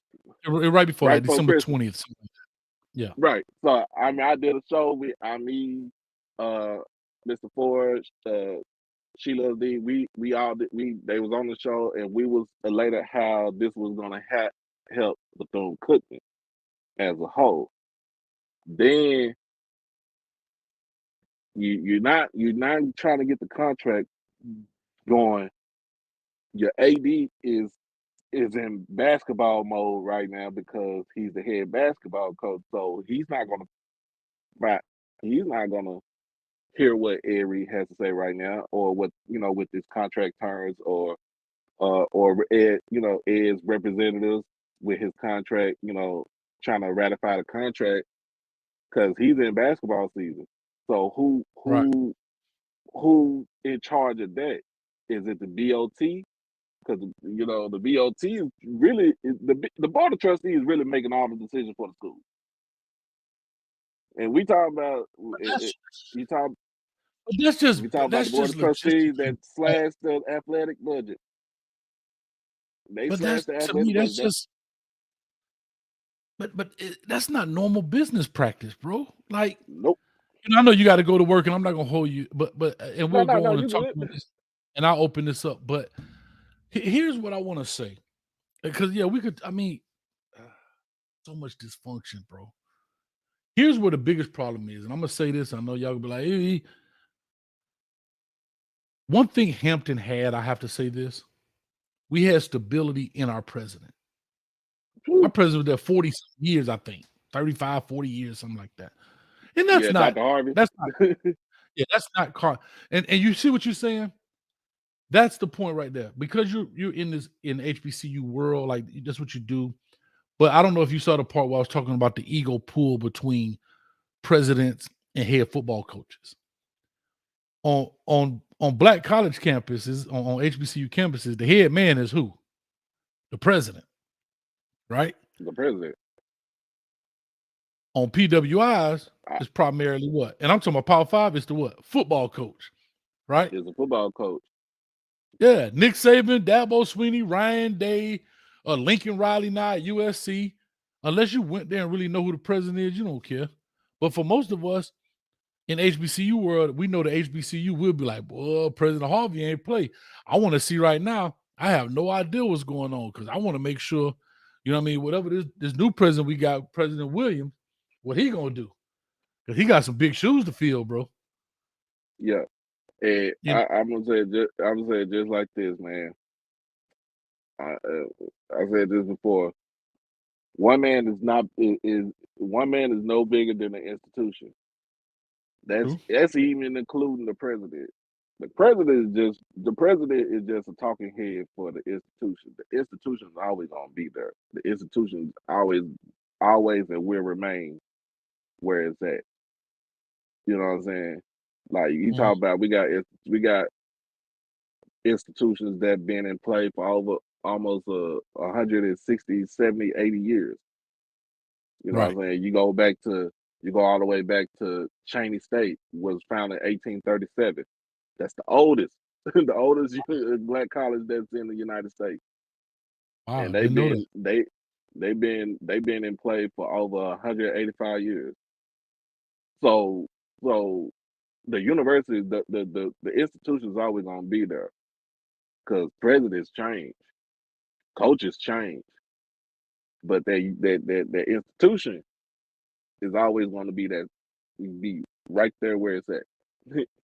So, Doc, let me I ask don't you think nobody really think about that. Doc, let me ask you this last piece before you go. I was talked about this earlier. Like I said, I don't know what part you listened to, well, like when you came in, but I was listening to Uncle Luke, and he brought up a part about the presidents in the interim tag that you give these presidents. They have this is their third interim president. Am I correct? Third in a row. In a row. Since 2012, y'all. So for 10 years, they've been having interim president. If that's not a red flag, so Luke says in there, which I thought was a very valid and good point, was it's the ability to fire you when I want to fire you. Do you think that's accurate? That's very accurate. That's anything. So why not? That's So why not give a guy? that's Like why not? Why we can't find a president though? Like, do you know if this was a corporation and it had stocks involved, and Apple was 10 years with an interim CEO, not 6 months when somebody may pass away or somebody gets fired for some slander, some scandal, or we're talking about 10, 11 years at this point. 11 years right. of interim. Do you know that product would be trash? Because there's no stability. There's no stability. And guess what, Coach Hayes? The interim president, they're nothing but puppets to the board of trustees. You're not even the mouthpiece. You're following what the board of trustees is telling you. You just like an ornament on a car just to look good. In the way I'm putting it, just like that. But they're the ones that's the BOT is the ones that's pulling the strings on everything. You don't Is this have what Ed is like exposing? Is this what Ed is exposing? Is this the Band-Aid that he's ripping off? Because he brought out Reggie Theus's name. He has not, from what I heard, he has not said anything about Perry and the rest of the board by name. But he said, I'm telling you, that little piece in there, that's why I put that on the thumbnail. That little word in there, that little phrase he said, that quote, we cut that little piece of grass and them snakes showed. The grass is a metaphor. The grass is a metaphor for the social media post, which was he was saying, talking about the grass. But then when I said what I said, look what happened. Yeah. Now I did an interview with a guy named John Crossman last week. We were talking about him, donating and trying to start a fund, scholarships for HBCUs. He has love for Bethune Cookman. He told me that we need to have schools we need to have like real estate courses for in our schools, in our HBCUs, because I think that's a good thing to have right there. Real estate is an actual really big business right there. But last night on my show, go in there, go through the board of trustees, right? Found his name right there. Now, does that say that he's one of the bad guys? We don't know. I mean, we don't know, because if he has love for Bethune Cookman and he's all, you know what I'm saying, he's an Orlando native and everything, he has love for Bethune Cookman. Like, and if he's voicing his displeasure about what's going on with the school, what they say that, like we was talking about earlier with Perry,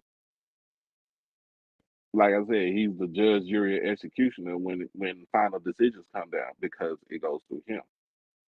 And I'm just saying, like, are any of the members of the board of trustees any bad? We don't know. That was just one person I interviewed, and I didn't even know he was a BOT for Bethune. Now, would that make me go back and would that make me go back and talk to him and say, hey, I need to ask you about you being on the board of trustees. We need to know. We need to know. People need to know what's going on with Bethune. Like, what's going on? Why are we? Why are y'all not progressing and advancing? Like Dr. Mary McLeod Bethune actually wanted this to happen when she founded the school back in 1904. So here's my next question that we have to ask. I'm gonna say this. I don't know what time you got to go. I'm good. I'm story manager. Very much so. But here's my next question. I don't know where you have to go, but let me know. So here's what I want to ask next. Appreciate it. We got over 1,000 people in the building. Hit the like button, subscribe button. We're on the road to 30,000 subscribers. The goal is February 1st. We just short about 300 people. So go ahead and hit the like button, subscribe button. Let's get this thing to 30,000. Let's let this thing grow. And for people like Doc Holliday and Randall and whoever else we have on here, create some exposure.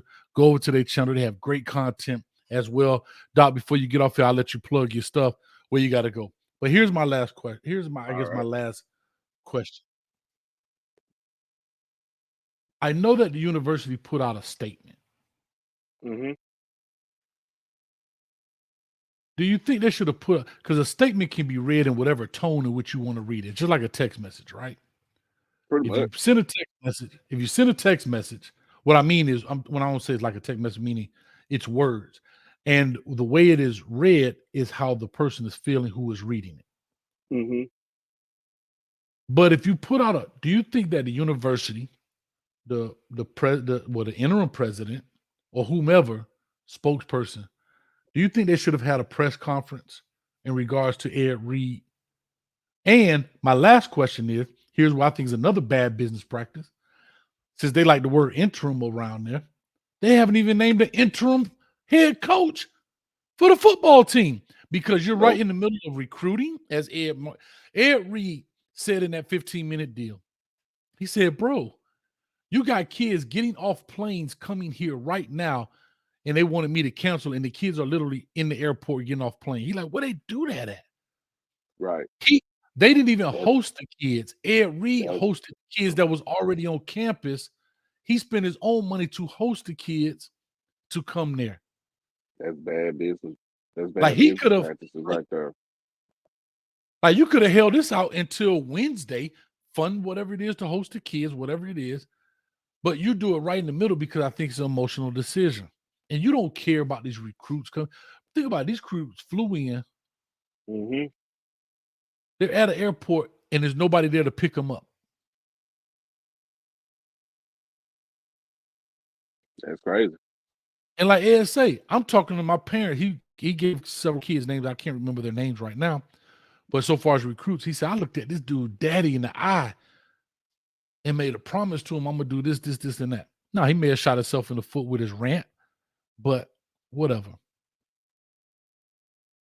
But what I've come to realize, and I hate to say this, Lord knows I do, Doc. Mm-hmm. I don't think Bethune, and when I say Bethune, I'm adding everybody, the president, the board of trustees, whoever, all these people, decision makers. They didn't even learn from the rant because they're still doing the same kind of practices, dog. Like, that rant didn't even say, let's tighten the ship up. They literally, okay, you want to get rid of me? Fine. What are we going to do? You haven't even named an interim an interim head coach who can take over the what? The day-to-day operations of the football program, because recruiting is still going on. Right. And two, if Ed Reed is no longer there, why is he in the building? Because when we got fired at FIU, they had police, and guess what? You got 30 minutes, pack your ish, and get up out of there. Get up out of there. You still hanging around having press con? You still talking to the parents and all that? Like, the process is so bad, Doc. True. Some jobs, true. They don't even tell you to come into the job. They'll tell you, like, we'll mail your stuff to you. They get to the point where they ain't want to see you. We'll mail your stuff to you. Whatever you had left in your office or whatever at the job, we'll mail it to you. And the way I see it, like, when the kid I had interviewed, conversation with you last night, we was telling me, like, it was recruits there, on campus and everything, because they come in to play for. First of all, they're gonna play for Bethune. Then second of all, you gonna play for Ed Reed. Right. And so what happened with that, with Ed Reed, but with, like I said, with the rent and the fallout, like, now this was gonna happen. This is gonna leave Bethune Cookman with a bad taste in their mouth. And then there's one more thing I want to say, and I'm gonna plug my stuff and I have to roll out. Sure. Let's understand this, everybody. This is not a whole HBCU problem. This is just a Bethune Cookman problem. So let's not lump what happened. Let's not lump what's happening with Bethune Cookman right now with all 107 other HBCUs in the United States of America. Let's not do that because That is fair. it's not fair on those institutions right there. This is just a Bethune Cookman problem.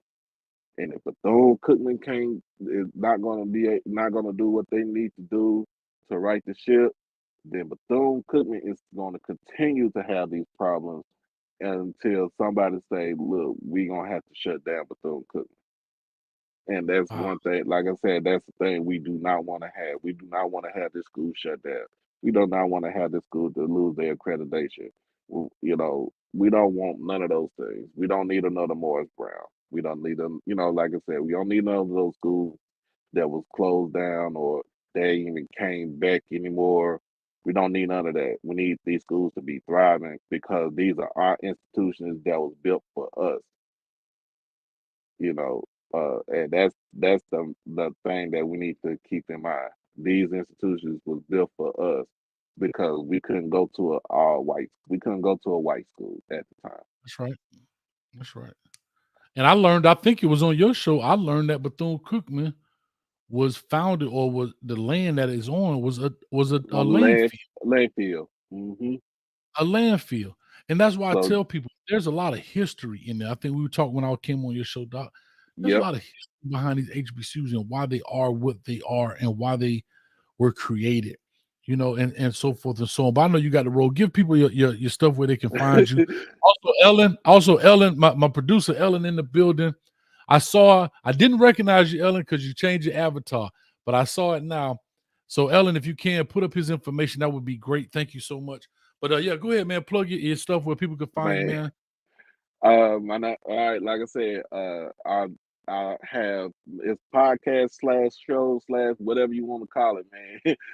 It's HBCU Overdrive with Doc Holliday. Uh I broadcast mostly on YouTube, but I also go on, broadcasting on Twitter and also broadcast on Facebook Live. So if you're in all those platforms right there, you can catch me on those, anytime. Most of the time I do shows, I do it in the evening time because like I said, I have a full-time job, Yeah. doing what I do. And um like right now, like I said, after I talk to the kid, we are trying to do a collective as far as getting stuff for the football team, what he was telling me about the conditions. I could, I drop my cash app in the thing. If you can, they could drop, you can drop the cash app. It's a $ holiday as like what you see on there, holiday HOLLIDAY 1925. Um, and you don't have to give like 2,000, whatever. You can give like 5, 10, 15, 20, whatever you want to give. That's what we're trying to give because I want to, this is going towards the kids. I'm not going to be a booster. I'm not going to do anything like that. This is going to be earmarked towards those kids, for those kids right there at Bethune. Um, so if y'all want to go ahead and do that as a collective, man, I will I would greatly appreciate that. But man, thank you for letting me come on the show, man. We're gonna have to do some more Sure, man. stuff, especially for signing day, because I know signing day is coming up in 2 weeks, y'all. Yeah, the first. That's our I got goal, some man. So hopefully we get to because I 30,000 on signing day. We got some people signing. And man, I might start doing some WREs on some of these HBCU students, man. Some of these dogs out here. yeah, yeah. So most of my channel deals with because I'm a Jackson State, Jackson State lawn supporter. I talk most I won't say mostly, but I talk more about Jackson State, but I also talk about the SWAC as a whole.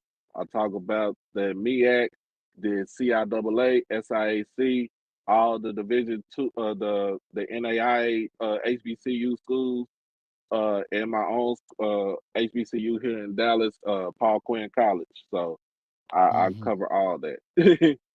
All right, man. Well, that's awesome, man. Well, I appreciate it, man. Have a good day at work. Had over 1,100 Man, people in the chat, man. So hopefully that kind of spills over into your lane as well for people who want to see about HBCUs. And like I said, we'll definitely make it happen, man. You're more than welcome on the show anytime. Really appreciate your insight. And thank you. We're going to get back to these phone calls for a little bit. I'm going to actually call some All people right, back on it. All right, man. Yeah, I'm going, bro. I'm gonna keep listening too, though. brother. All right, sure enough. Yeah. All right, man. Great job, man. Right there, Doc Holliday. Appreciate him so much. I'm actually give this caller back because they've been calling the entire time. So I'm gonna go ahead and ring somebody's phone right quick. I don't know who it is. I have not a clue. But I'm gonna call somebody's house right now. Domino's Pizza.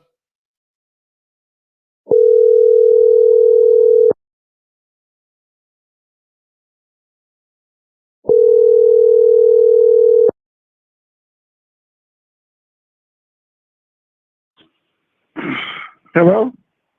Hello, how you doing? This is Coach Hayes from Coach Hayes Football, the Coach Me Coach podcast. I saw you was calling in. I had to suspend the phone lines. So hopefully I say, look, he was so dedicated in calling, I'm going to call you back. So I don't know who I'm speaking with, but I know it is a 337 area code. So talk to us. Yes, I'm calling from Louisiana, the LSU Tigers. You heard me? But anyway, maybe, but okay, I'm listening. but anyway, I'm gonna say this: Coach Reed was out of line. He was disrespectful. He embarrassed the school, and no school would put up with that. It don't have to be Bethune Cookman. It could be any school, and they would not tolerate that. Okay, that's number one. Number two, yeah, Bethune Cookman may be ragged or whatever, but you do stuff in-house. You don't go on public social media and spread that stuff, man. You know, Brian Kelly kicked Keyshawn Butte off the team for sexual relations with some woman over there. He just spread it all over the news. You don't do that type of stuff. But you just did. He may you not just ever spread get a coaching job again. You just spread it all over. What? I'm just messing with you. I'm nobody. I'm just messing with you, man. I'm nobody. Have fun. Go ahead. I know. But I'm a nobody.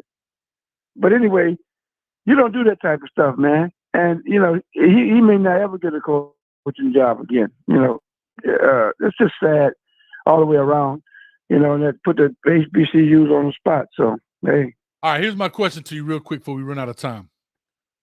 Yeah. If he didn't do it, will Bethune still be in the same practices they've been doing for the past 30, 40, 50 years, however long it's been going on? It probably would, but still ain't going to change nothing if they ain't got no money to fix it.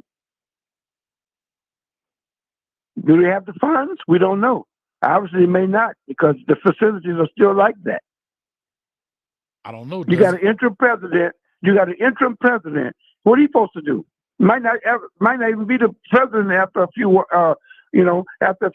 days or so. He might not be going. He might get somebody else. So he's stuck in limbo. That's fair. I'll take that. I'll take it. I always pose the question because sometimes when you make a big uproar, big changes happen. But we'll definitely find out here coming up in the future because, Lord, this ain't a job, baby. This is an adventure out here, man.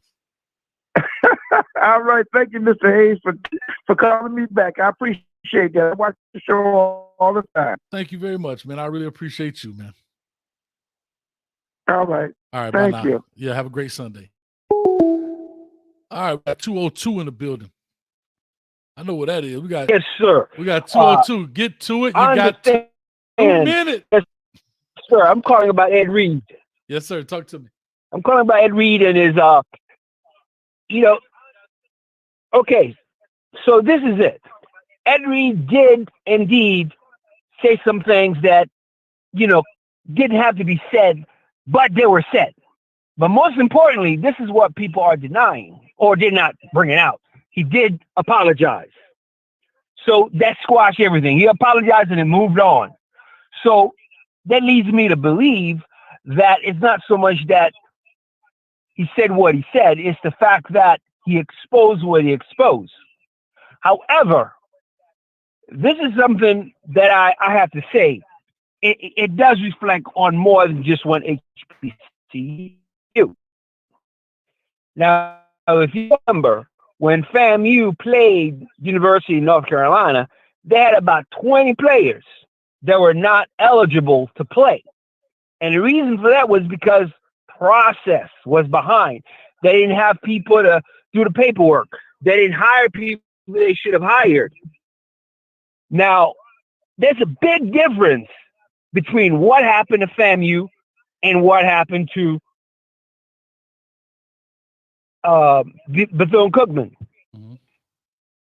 The difference is the student body at FAMU realized I don't know if the student body or their lawyers, they realize that why is FAMU not funding the athletic department?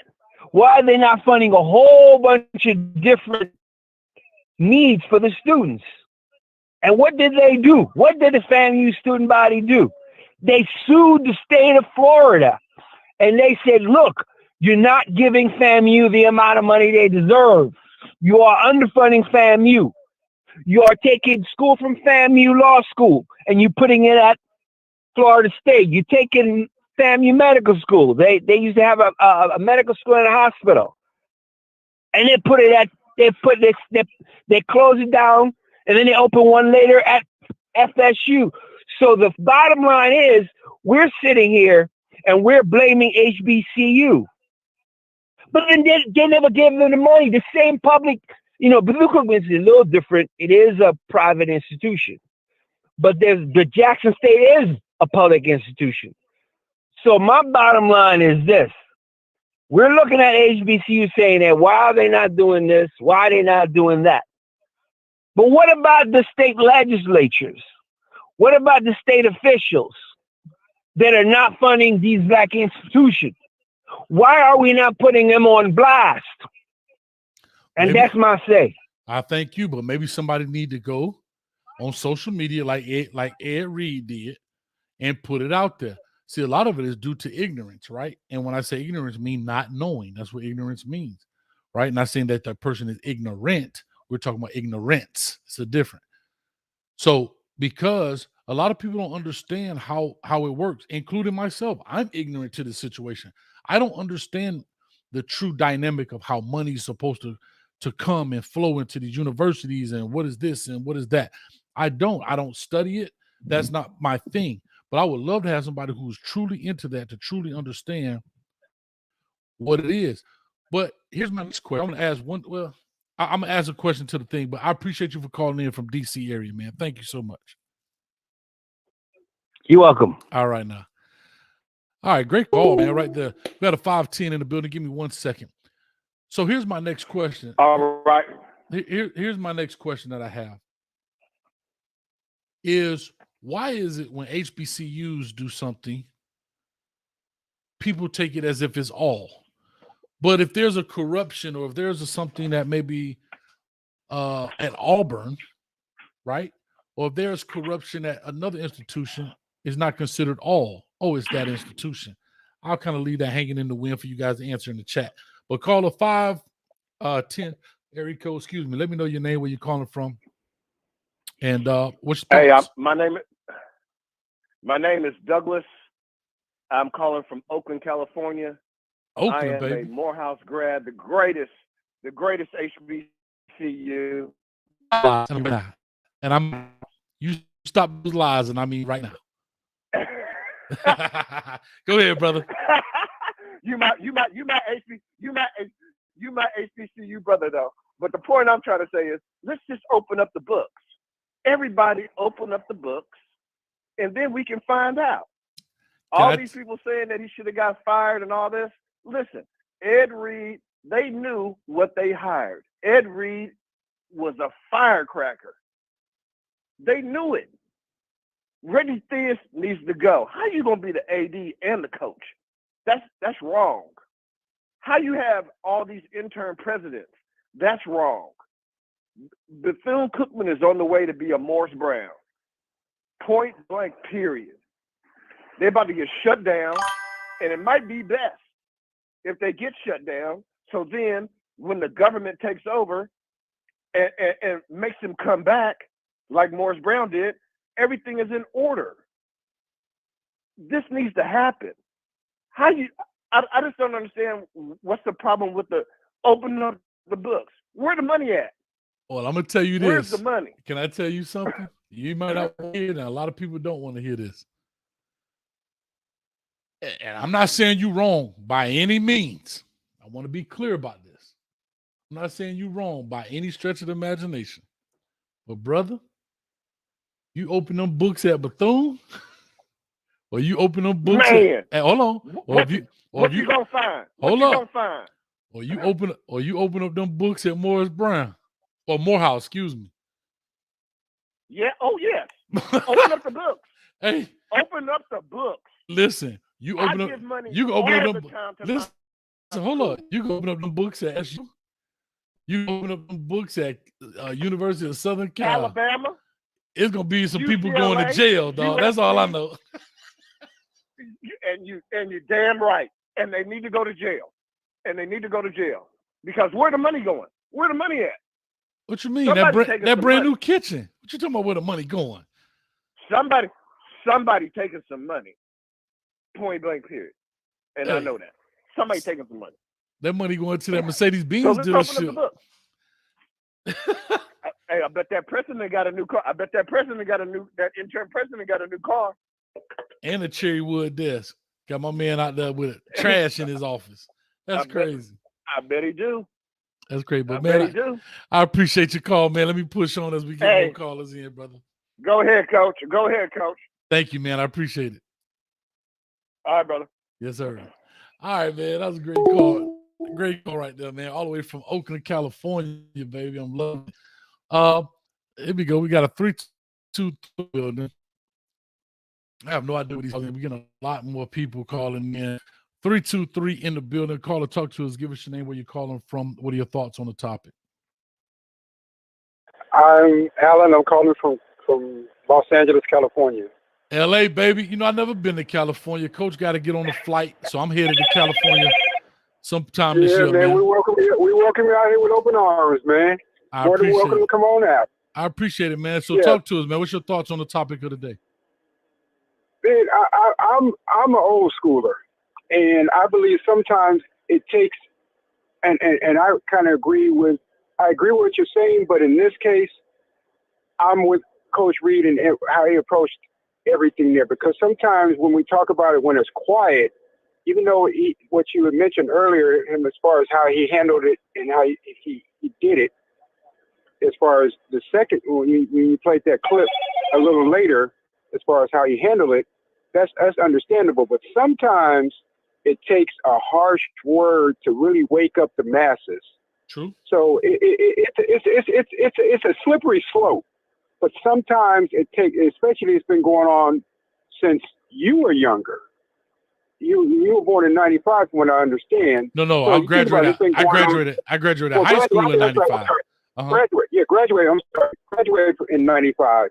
So if it's been going on since then, and we haven't been woke up to it, sometimes it takes these particular situations. It's unfortunate how it happened, but to me, sometimes it takes those things for people to really wake up. So, but yeah, I just wanted to weigh in on that real quick. I mean, this is my first time seeing your show, and I'm going to subscribe to it and be supportive, because I always try to support my people. Thank you, man. Especially when they're bringing out positive content, you know. And like I said, hey, I got your information, man. Hey, look, if you're ever out in Cali, man, look, come on out, man. Like I said, we'll treat you to a nice Cali time, man.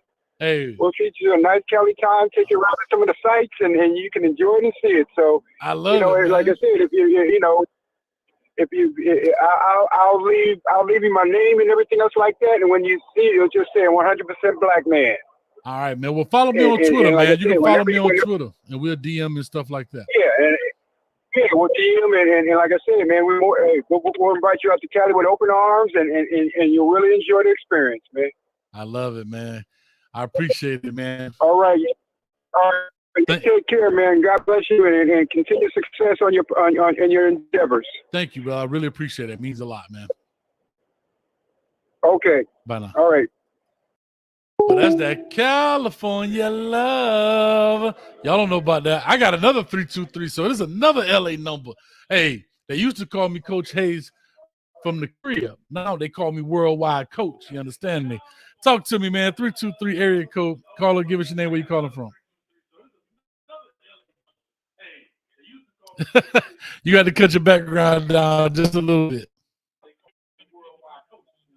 Caller, did I lose you? Hi, Coach Hayes. My name is Lois. I'm calling from Los Angeles as well.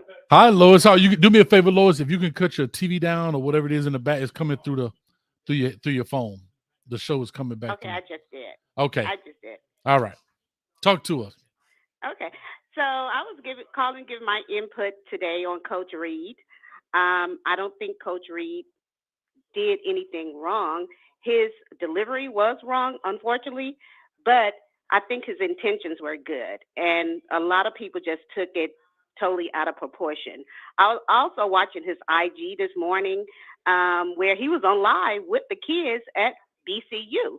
He was on the beach, probably releasing his stress, releasing whatever was going on with him. But the kids was giving him a lot of shout outs. They appreciated him. They were like, they supposed to be meeting up this evening or this afternoon for lunch. He's going to take them all out to lunch. And I just thought that was great. And, I just want to shed a little light on that to let everyone know that he really cares about those kids. I really believe that. And people are just, taking it the wrong way, unfortunately. Well, let me ask you this. What's your name again? Lois. Lois. Okay. I almost said Lori, but I knew that wasn't right. Okay. So Lois, let me ask you this. That's okay. Let's talk a little business here, right? I didn't even put the timer up. Let's talk a little business, Lois. Sure. From the business aspect, we know that his delivery was the way in which he did it was wrong. Okay. Do you think there should be any ramifications for what he did and how he did it? First of all, that's my first question. I think the power that be should meet with him as well as meet with those kids, because those kids really need an explanation on why they let this man go. Those kids, Coach Prime as well as Coach Reed, those young men, they looked up to both of those Hall of Famers, and they literally went to those schools to play with them.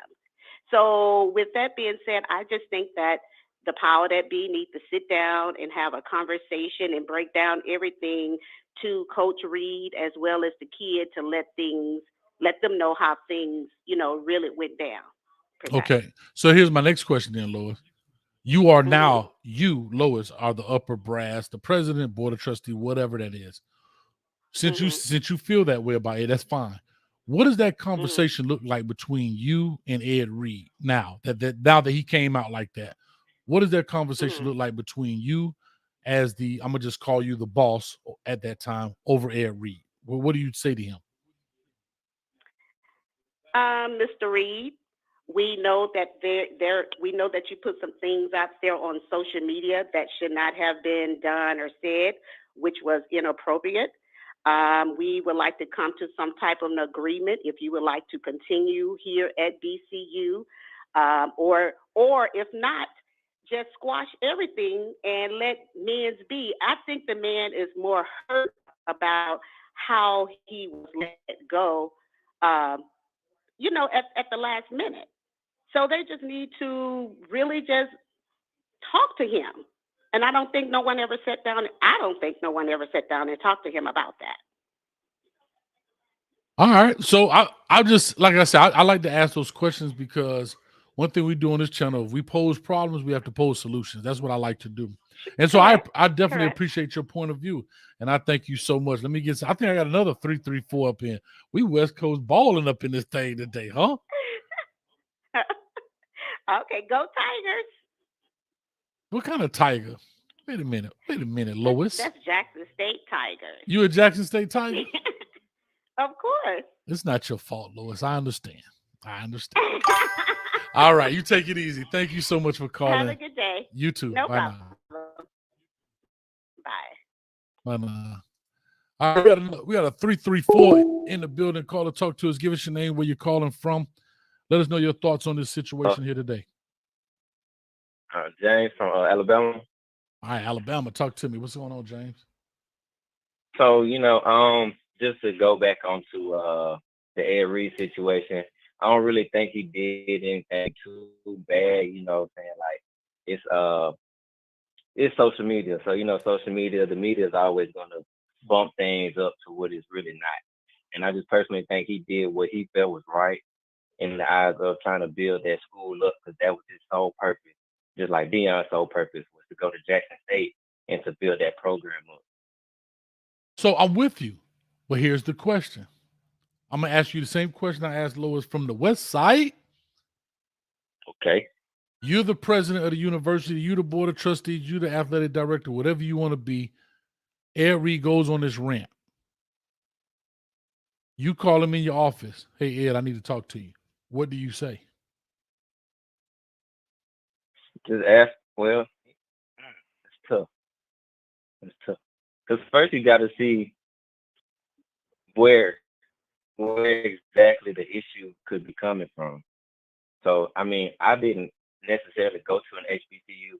I went to Auburn and Montgomery, which is like 5 minutes from Alabama State. So it's like I know people who kind of go through the similar things, but I haven't gone through it myself. So it's like coming from a PWI and being a supporter of HBCU communities and everything, you just have to be, I'm trying to find the correct word. So you have to just be transparent. You just can't be one single-minded. You have to be able to think of, hey, they have this and we don't have this. What can we do to get that? So you would have to ask Ed, hey, what can I do to help you out? Even though we may not have the resources and everything, but what is it that we can do to help you get, certain things to kind of start building to what you need? So here's my question, right? And so I'm just asking, and somebody actually said it here. If you feel that Ed Reed is the deal, call him in. Because I'm gonna ask you two questions. Let me go back to first. You say you went to PWI. I don't know what school you went to, and that's fine. They had a football team at the school you went to? No. Okay. Any athletics or whatever? The science dude. Let's just say the science. The guy with a science thing. He goes on social media and blasts science department in the same manner. Not saying that he's lying. The science coaches, the science whatever is telling the truth. But if he does it in the same manner, do you think they would have fired him? Most definitely. So why is it hesitation with Ed Reed's situation then? That is somebody who is, I guess I'm just going off of the accolades that he has and what I know that he can do, even though he wasn't there but 25 days. So it's kind of like you got to just be able to picture what he can do. Now, I'm not saying that science teacher or professor, doesn't have accolades that has brought that program up to specific standard, but it's always a standard that has to be upheld. And Ed was bringing his own standard, just like Dion brought his own standard. No, that's fine. But I'm asking, why is it that when most people say, if you do that anywhere in the world, you'll be fired? But when it comes to this, we kind of turn a blind eye. And the reason I'm bringing this up, I'm just posing questions. The reason I bring that up, because isn't it the same happening with the board of trustees, the president, and the way they do business? They're doing business foul. The board of trustees, the president, whoever it is, they're doing foul business practices.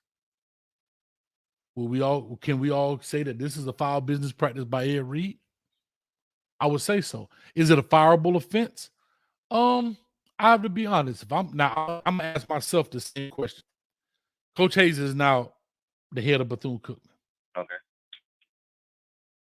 First of all, my school gonna be clean first, but anyway, but let's just say if it's not. I bring Ed Reed in, we're gonna have a heart-to-heart. Right? And I will let him know, just like somebody put in here, your expectations and so forth and so on. And I will make it super clear, as clear as I can make it. If you ever feel like you need to go out on social media on a rant like that, you better FaceTime me and go off on me.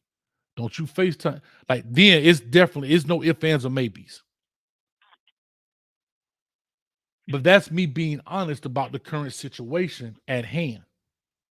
You understand what I'm saying? Right. But that's me as a leader taking onus that your office should have been clean. It should not be trash all over the place, regardless of whatever it is. But that'll be your one shot. Now, shot two, if I'm still not doing my job and you choose to do that, that's fine. But I already told you I'm going for the juggler, Ed. I promise you I'm going for the juggler. And that's me as a leader. Right, that's how I would take it. But go ahead. But again, social media, he probably was bringing it to the public eye because not everybody knows what goes on at Bethune Cookman.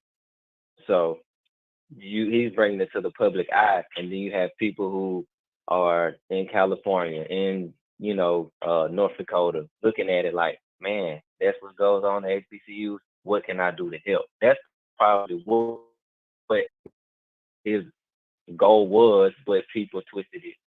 Yeah, he got frustrated. This is what I'm thinking. Yeah, I appreciate it, man. Thank you, man. I'm gonna push this on. I got some more callers, but I thank you so much, man. Okay, bye now. Thank you, brother.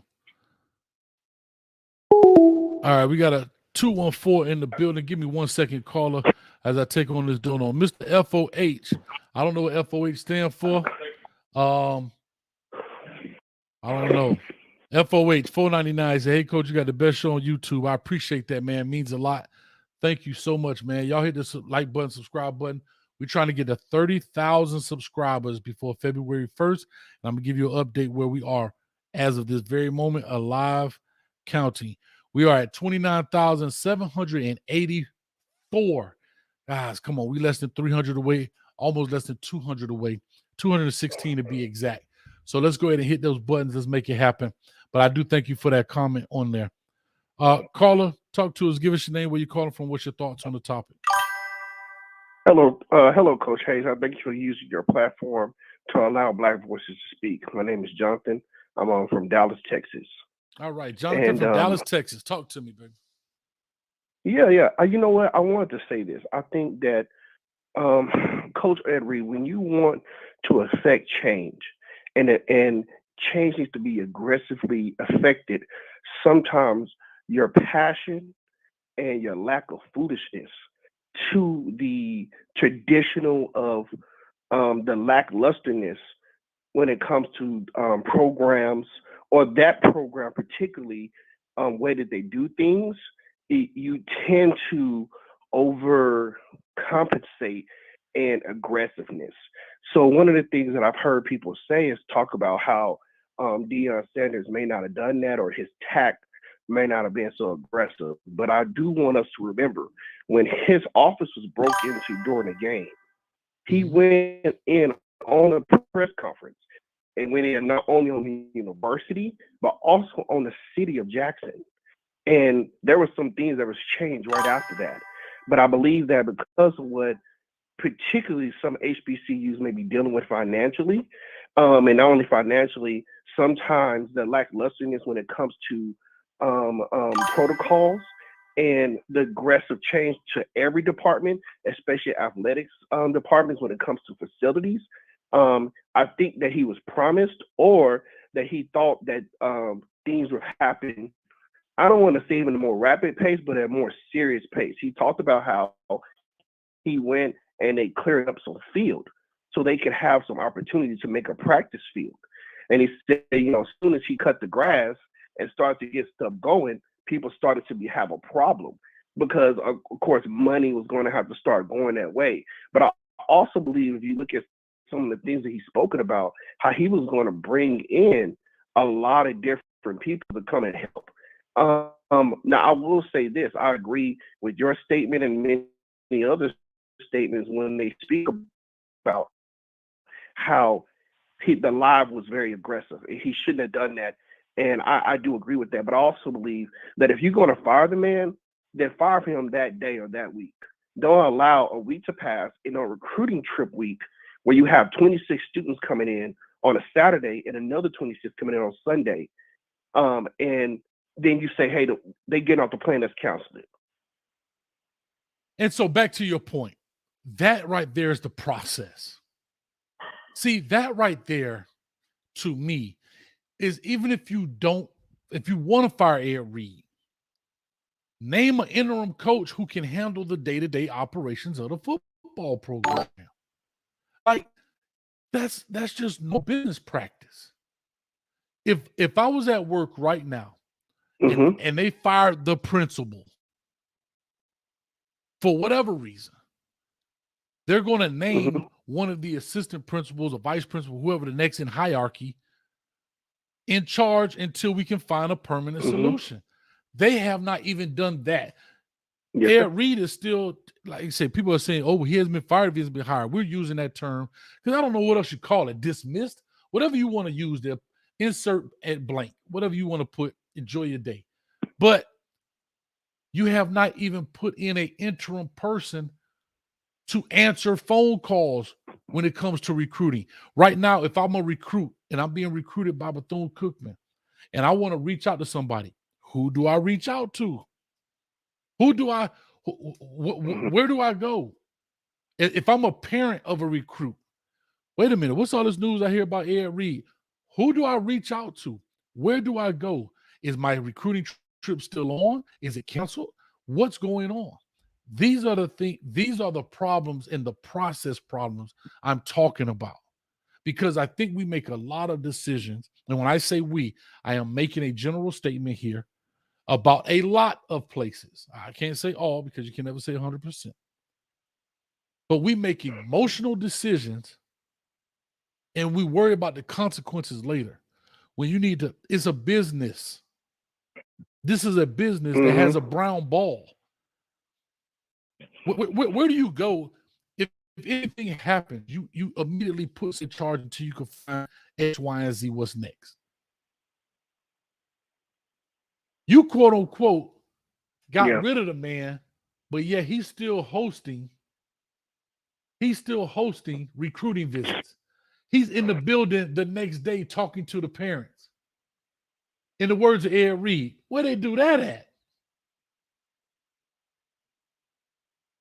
Where do they do this? Yeah. Like, where this doesn't work like this in any aspect of any other form of life. That's like me firing the president of the university. And he come to hang out the next week or so in the office and he's still just hanging out. No, get your stuff and go.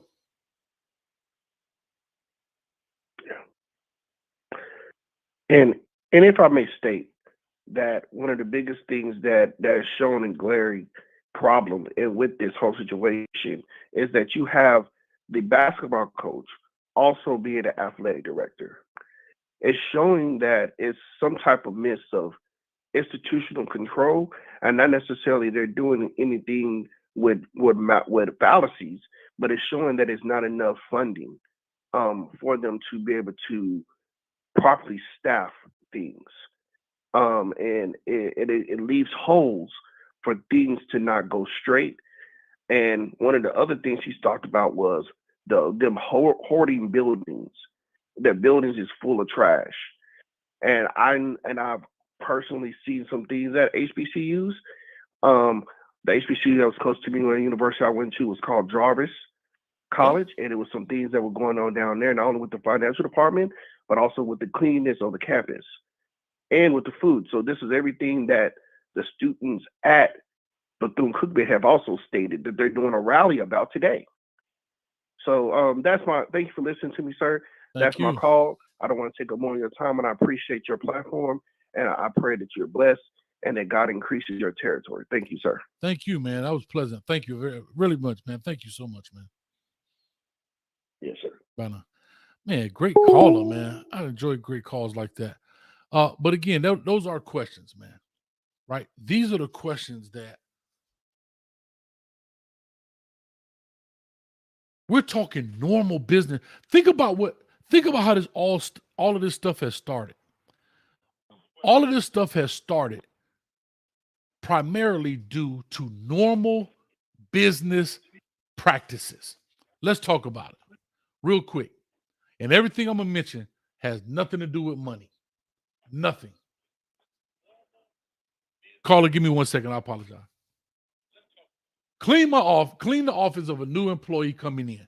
I don't care if it's a football coach, the doggone a secretary, whoever, if they got an office, that's normal business practice. Y'all put a thumbs up if y'all agree. I'll wait. Somebody comes a new job, they should have a clean office. I'm not saying there should be bleached down, but it shouldn't be trash in it. That's one. Next, your office space for a football coach is the football field and facilities. Those should be tidied up and clean. Right? Simple. Takes no money. No money to put hurdles, jump boxes, tires, trash, none of that. Takes no money for that. The man comes out and does his own cleanup within a week. Listen to what he said, within a week. But it goes to show you his resources. And y'all correct me if I'm wrong. I believe he said a gentleman from Baltimore came down and helped him with that. I may be wrong, but I remember he said somebody flew from LA within 2 hours. The man flew from LA. They was out there cleaning up trash. These are normal business practices. I'm coming, caller. Give me a second. Then they go to the rant. Okay, fine. Wrong. 100%, 1,000% wrong. Then you fire a dude or get rid of him, dismiss him, don't want him there, whatever you want to term it. You don't even mention an interim coach. You don't mention how it's going to move forward for recruiting. None of that. Nothing. So through that rant of Ed Reed, you've learned nothing as an institution of how to keep pushing forward and do things properly. Well, one, because your AD is playing basketball somewhere. He's coaching basketball, rather, somewhere. But even still, even if the AD is gone, where's the assistant AD? They have an assistant AD. There's a hierarchy in the athletic department. Is the assistant AD going to be the spokesperson that come out and say, today, we've decided not to move forward with Ed Reed. We appreciate all that he's done, such and such and thus for. And Coach Hayes will now be named the interim head coach for Bethune Cookman. And all recruiting and stuff process we go there as we begin to put on a national search for our next head coach. I know they put a statement out. I get it. But this is bigger than a regular firing. This is a wildfire right now. So now you need some voices. You don't need just a 4 to 5 little sentences. That's a big difference. These are normal practices that people go through in business. Jesus whiz. Call, I apologize. Thank you so much for being patient. Give us your name, where you calling from, 678 area code. Coach, this J-Dub coming out of Atlanta via Man, I was just wondering. All right, J-Dub, what's up? Now, you're a Bethune grad. Is that correct?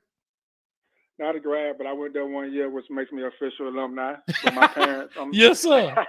I love it. I love it. You know, I played 1 year, but I'm embedded with them. My parents both graduates. My sister graduates, so you know, it's in my blood. Truthfully. What year is this? What year did your parents like? What are the time frame? Is this the 80s?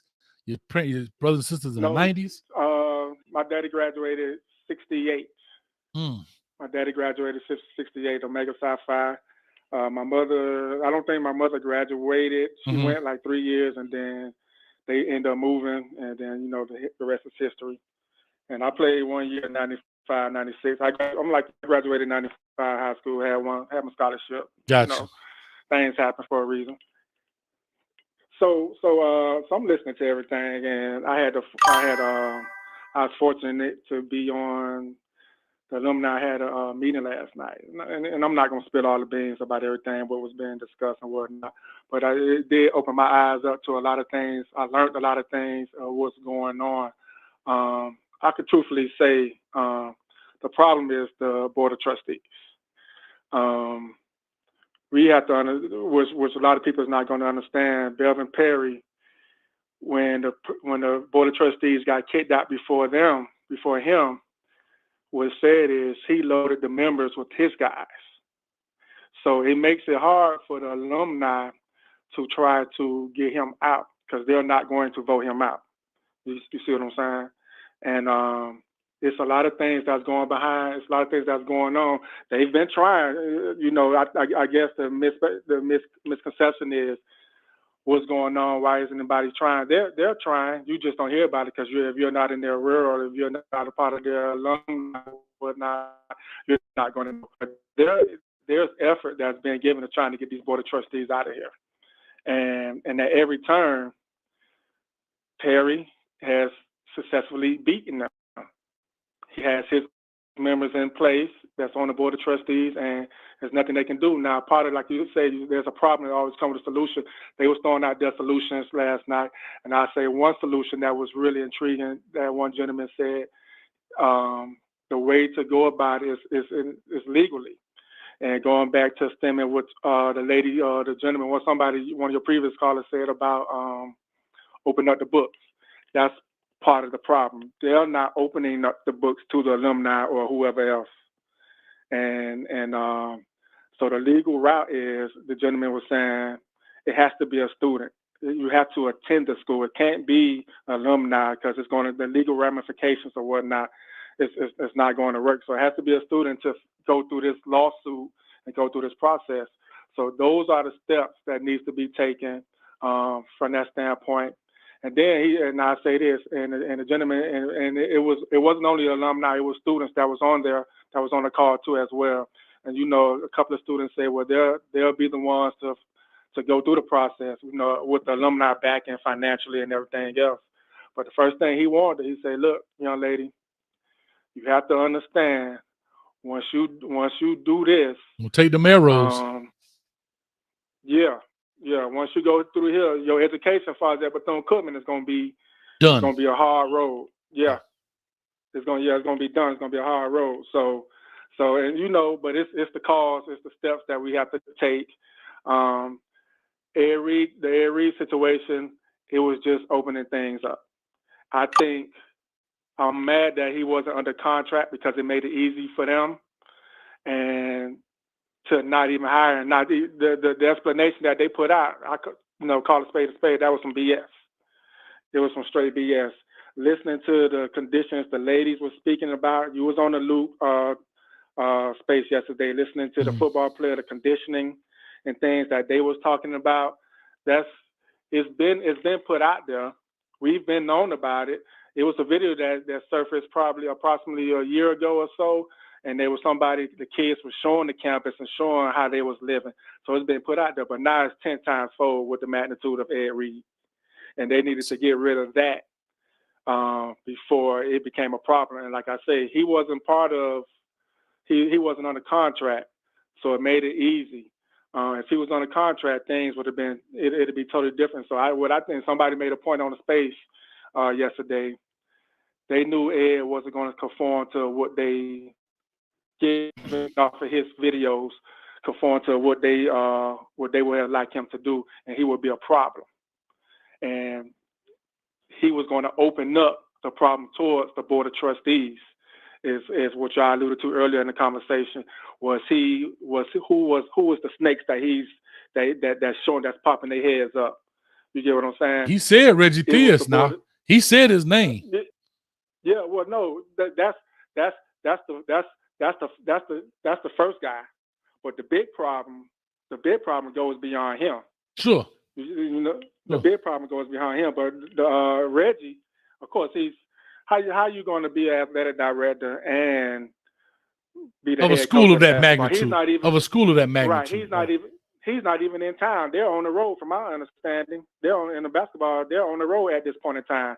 So how you're making decisions concerning what was going on with the football program at the school, and you're on the road and you're engulfed in your business with the basketball team. Right. So so if they have a lot of things they have to get in order, trust and believe they are working hard, because I'm alumni, but this situation has caused me to get on and try to assert myself to be a little bit more active in what's going on. Like I said, I learned a lot. They had to kick out. I'm not going to embarrass the school, but they had to kick out the last head of the BOTs before this guy. They was operating at $8 to $9 million deficit like 2-3 years straight. They don't know where the money at. So J Dub, let me ask you this. If I'm a person, it's just me speaking logically, right? I'm a very black and white, whatever. If I'm Belvin Perry, Judge Belvin Perry, and everybody hates me, I'm not an alumni of Bethune Cookman. I'm from Tuskegee and from Texas Southern. And if people don't feel like I'm doing it right, with as much as I feel like I'm doing it right, but if the majority of the people feel like I'm not doing it right, what's my benefit of staying there? The money he possibly stealing. Come on. So that's all I wanted to hear. And people don't fight that hard. That's the point. People don't fight that hard to get a butt whooping for free. See, right. This is what people have to understand. I'm not going, like they say, you got to go where you appreciate it and not tolerate it, right? Right. I'm not going to go to a job every day where I'm getting my head knocked off my shoulders. And I don't know if Board of Trustees make any money or there's a stipend or salary or whatever it is to it. I don't know. But whatever it is, I guarantee it's minimal. So with that minimal to zero, whatever that is, why would I go through all of that fight and getting my head knocked off and talked about and messing my reputation and get nothing out of it except trying to better a school, and the school is the one that's kicking my behind? There's a reason I'm staying there. Because if it don't make dollars, it don't make sense. And that's why they staying in there. And those are the things that I'm talking about. But, man, I got to get Brandon on here. I know Brandon been trying to call. Brandon, start calling right now, Brandon. The lines are open. I know he said he wanted to call in. I guess he's a current student at Bethune Cookman. Good stuff. Yeah, man. So I appreciate you, J-Dub, as always, man, supporting and everything, bro.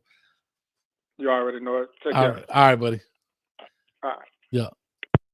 All right. Hopefully this is Brandon right here. 760 area code. Call or talk to us. Give us your name, where you calling from. It's Orlando from California. I'm sorry, I missed the first part. What'd you say? Orlando from California. Orlando from Cali. Man, we getting some West Coast love in this thing, man. What part of Cali? SoCal, Los Angeles. All right, man. I love it, man. So talk to me, man. What's your thoughts on this Ed Reed situation? What's going on, so forth and so on? Well, I'm kind of biased because I did want to see Ed Reed coach, you know, his former football celebrity coaching style. I think it is beneficial, but they bring a lot of media attention. And I think the stuff he was airing out, it could have been apart from football, you know, like the buildings across the street with trash in it. I don't think it was his place to call that stuff out. But if he needed a practice field, I could see him cutting the grass. I could see his office being clean. That's fair. Go ahead.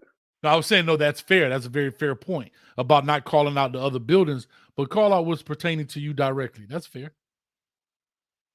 Yeah, and I mean, he's not even hired on yet, and he's already, you know, every job has a probationary period, and that's after you get hired on. He's not even hired on yet, so I felt like they was in the right place to let him go, even though me being biased, I wanted him to coach. But that's all I have to say. Oh, man, I appreciate the call, man, all the way from the west side. Hey, Coach got to get to the west side, man. I got to see what it's like over there, man. Yeah, peace. All right, man. Good call, man. I love it. I love it. Let me see here. Yeah, appreciate that, Ellen. Thank you right there. Producer said, be bricking. What's the last four of your number? I got another caller calling in, 832A. We got over 1,000 people, 1,100 people in the chat. So a lot of people calling in. You got to make it happen. Caller, do me a favor, cut your background down just a little bit. It's coming through your phone. And let's go ahead and get this thing rocking.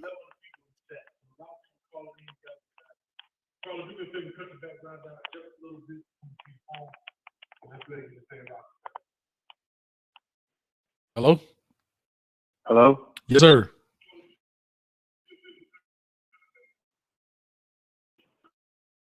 Yeah, Hello? man, I was calling about the Ed Reed deal. He did the right thing, man. Okay, what's your name? Where you calling from? What's your name? Where you calling from? Everybody with these HBU. My name Chris. I'm calling out of Houston, Texas. Houston, You all did right. the right thing, man, because you got all these parents and stuff talking about, oh, the kids come out of high school want to go to Power 5. That's why they go to the Power 5. That's why they go to the Power 5 right there, for that reason right there. I'm glad he put it on blast. And some more need to be put on blast. Thanks, man. That's all I have to say. All right. I appreciate you for calling in. Thank you, brother. I already said put him on blast. I'm waiting for, I saw 1852 and Brandon, we need your last for $2. He said he wouldn't have put a PWI on blast like that. Bye. Ooh, interesting point. I would love to hear that point right there. The Ghost of Judah tribe. Call to us. Give us your name, where you're calling from. What's going on, Coach Hayes? This is Brandon been trying to get in. Hey, it's tough, boy. It's tough out here. Hey, it's tough out here, bro. Talk to us. Man, listen. I started out Bethune Cookman 2016. Left 2020. Member Alpha Delta Beta. Shout out to all my brothers out there. But I've witnessed so many disgusting things. I remember my freshman year, man. The old guy, our old president, Dr. Edison O. Jackson. I literally watched this crooked guy.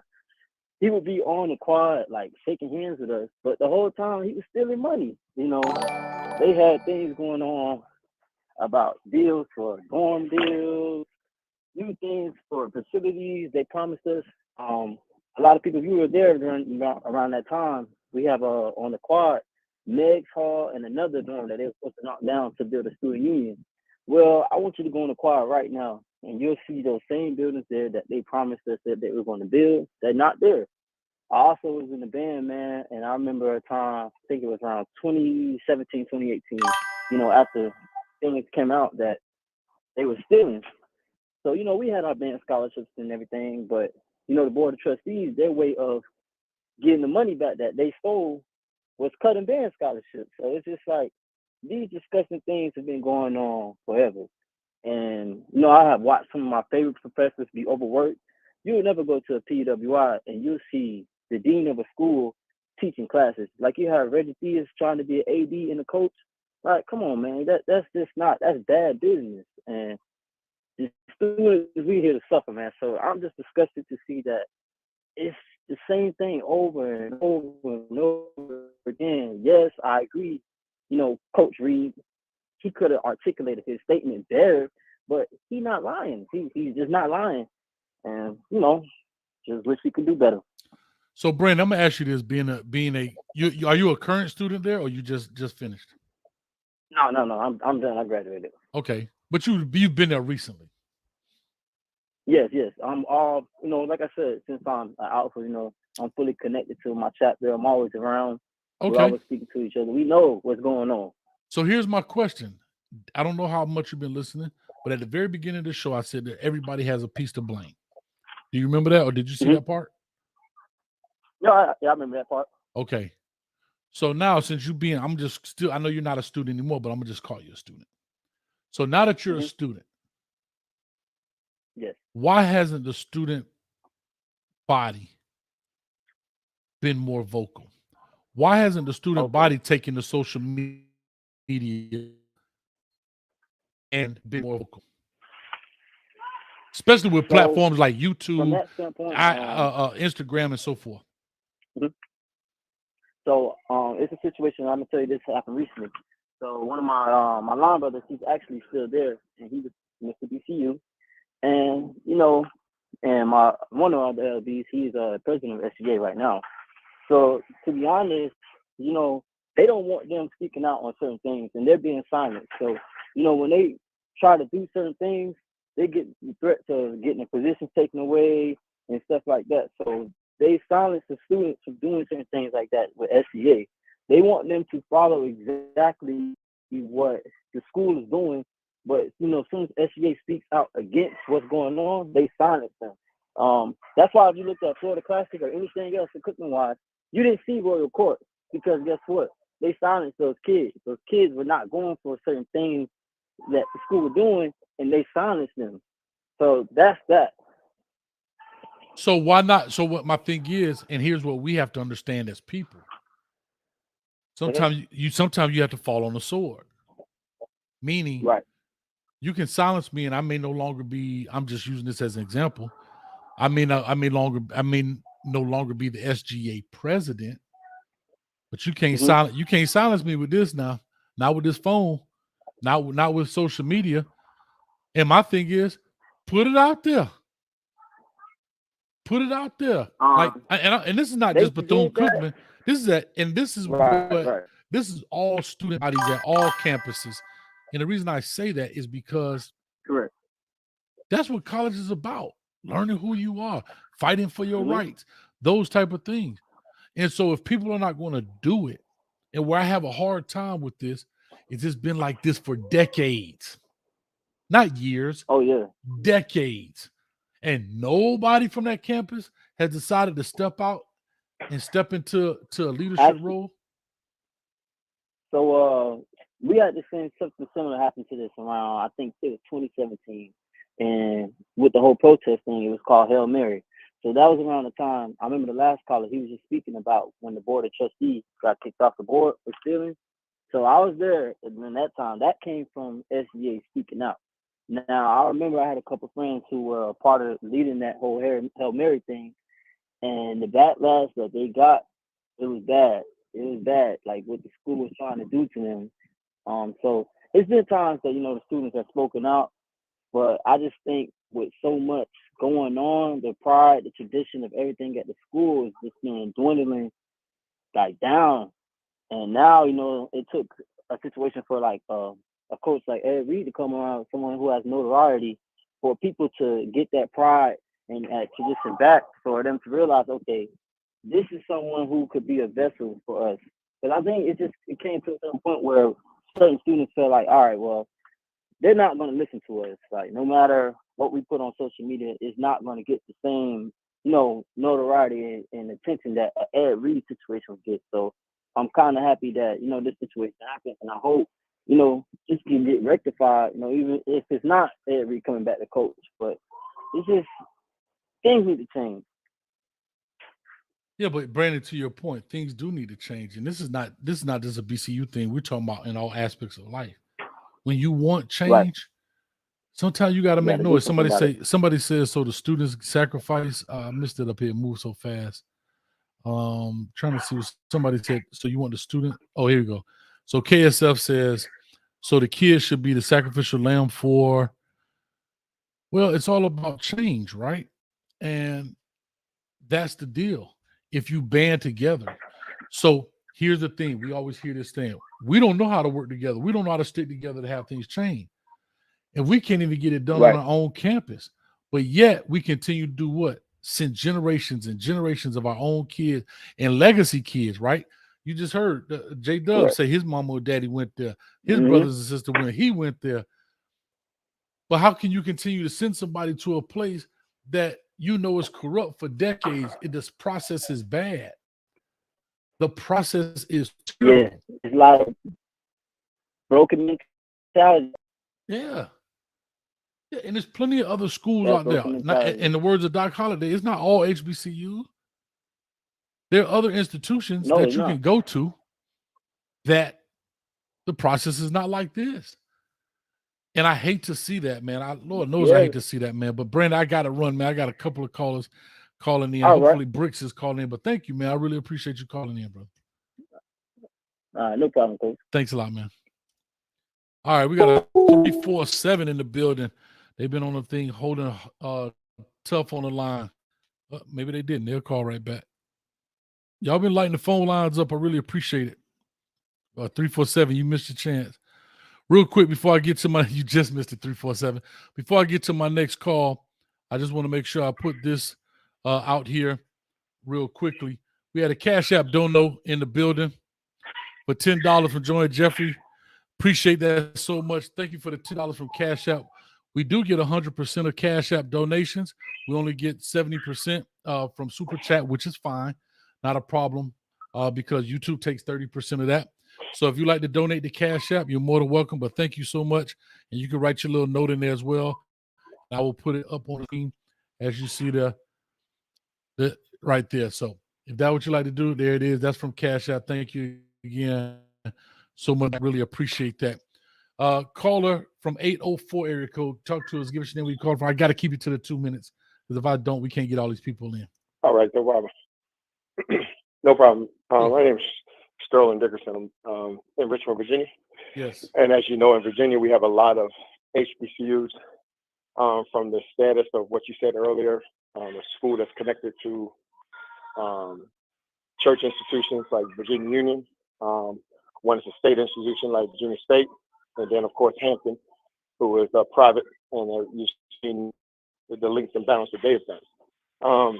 We also had somebody, St. Paul's, who had been here for years, fold. And a couple of my guys that play basketball there, they don't even have a school to go back to. The issue with Ed Reed that I was listening to, I was poignant that he said something about Reggie Theus. I actually played basketball at a small NAIA school that moved into the Division II NCAA realm. And the old AD that was there, that was actually coaching girls, the women's at the time, and doing it for the NAIA. As soon as they went to the NCAA, I called him and I said, "Hey, you're not the AD anymore." And he says, "Nah, it's too much work. It's too much work for me to concentrate." So I had to make a choice between the women that I was embarking and changing lives, or I had to do that other job. There's two jobs that he's trying to do, and that's something. If you can't be able to of two things, something's going to fall on the wayside. And I think that's what happened. It's happening now, and unfortunately, that's what we always do. It's like we're trying to make money personally versus trying to help. And when kids go to school, they go to school so they can lay their heads down somewhere like their home, to eat like their home. And if you're not doing those basic things, and that's the things I heard Dion talk about, and that's, I kind of echo what Ed Reed's talking about with Bethune. And it's not just this schools, the two schools that they deal with, it's every school. And we got to think about the kids. These trustees have to understand that if you go into, are you going to send your kid there? Are you having your meetings there? Are you on campus? Are you seeing what's going on? Or are you just sitting up high and making money and making decisions? And it's a travesty because it's about the kids. And if they don't rectify the situation and somebody fall on the sword, get Ed Reed back there and take care of the situation, then it's going to continue because, like you said, they have not done anything about getting another coach. Right. And again, right, I still in limbo. Who's the coach? Is it one of the guys that was on the staff? Right. Did Ed Reed let everybody go from Terry Sims' staff? Like it's bad, bro. But thank you so much for the call, man. Really appreciate you, man. Are you new to the channel? Yeah, man. I'm new to the channel, but I'm gonna keep coming back, man. I've been watching a lot and I found you guys, and I'm gonna keep coming to the channel. But just keep your prayers up for the kids, man. We got to get back. My last thing before I go, if you let me get it out there, sure. As a people, that we need to make sure we get back to the family unit. The family unit is broken.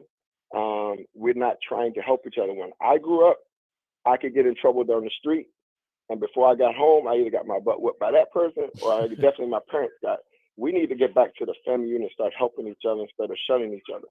Get out of that crab mentality and start pushing each other up. And that's all I got to say. Totally agree with that. Thank you so much, brother. Appreciate you. Thank you, my man. You have a good one, man. You Be too. blessed. You too. Bye now. All right, 347. You got to call right now, man. You're running out of time, brother. You are running out of time. The phone line is running, and we getting out of here. Here you go. Boy, you better have something good to say. You better have something good to say because you've been calling in. 347, call and talk to us. Give us your name. Tell us where you calling from. I'm going to start the 2-minute clock about 30 seconds late. Go ahead. My name is Nazir. I'm calling from Brooklyn. A long time watcher of your show, Coach. I started at an HBCU. Like, these problems that schools are having, HBCUs is having, this ain't nothing new. It's just that the internet is here now and phones are here now, so everything is being magnified.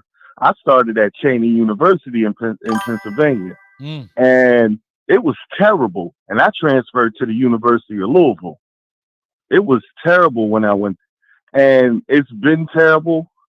And I see a lot of people coming for Coach Reed's neck, coming at Dion, but they don't. And Ed Reed's being passive aggressive, Dion's being passive aggressive. It's things that they want to say that they haven't really said.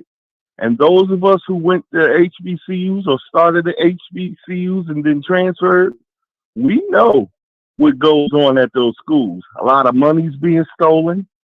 A lot of things is going on. A lot of times, the money that the government allocates to the HBCUs, they get there. The students just don't get it.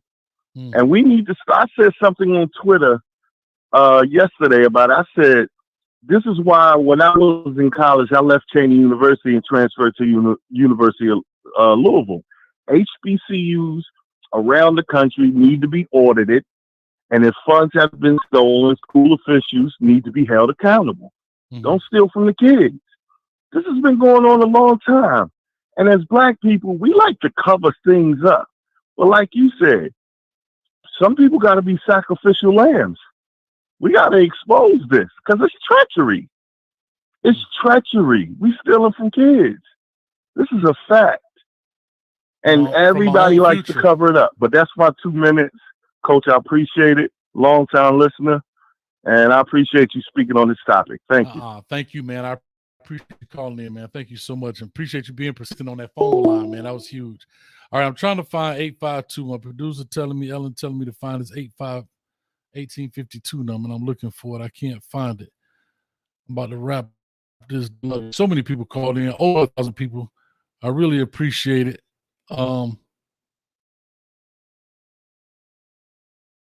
Real quick before I go in there, big shout out to brother Jay Blaze in the building with a dono right there on Cash App, man. Thank you so much, Jay Blaze in the building for the $10 Cash App, man. Thank you so much. Really appreciate it. Means a lot. You get to keep 100% of that. And take this next call. I can't find that number. Maybe they hung up. All right, here we go. Got another one. 601. I know that's from the SIP. I know that number. Call and talk to us. 601. Talk to us. Yes, sir. How you doing, Mr. Hayes? I'm a new subscriber. All right. How you doing, brother? Doing good. I just wanted to call in and chime in on a couple things.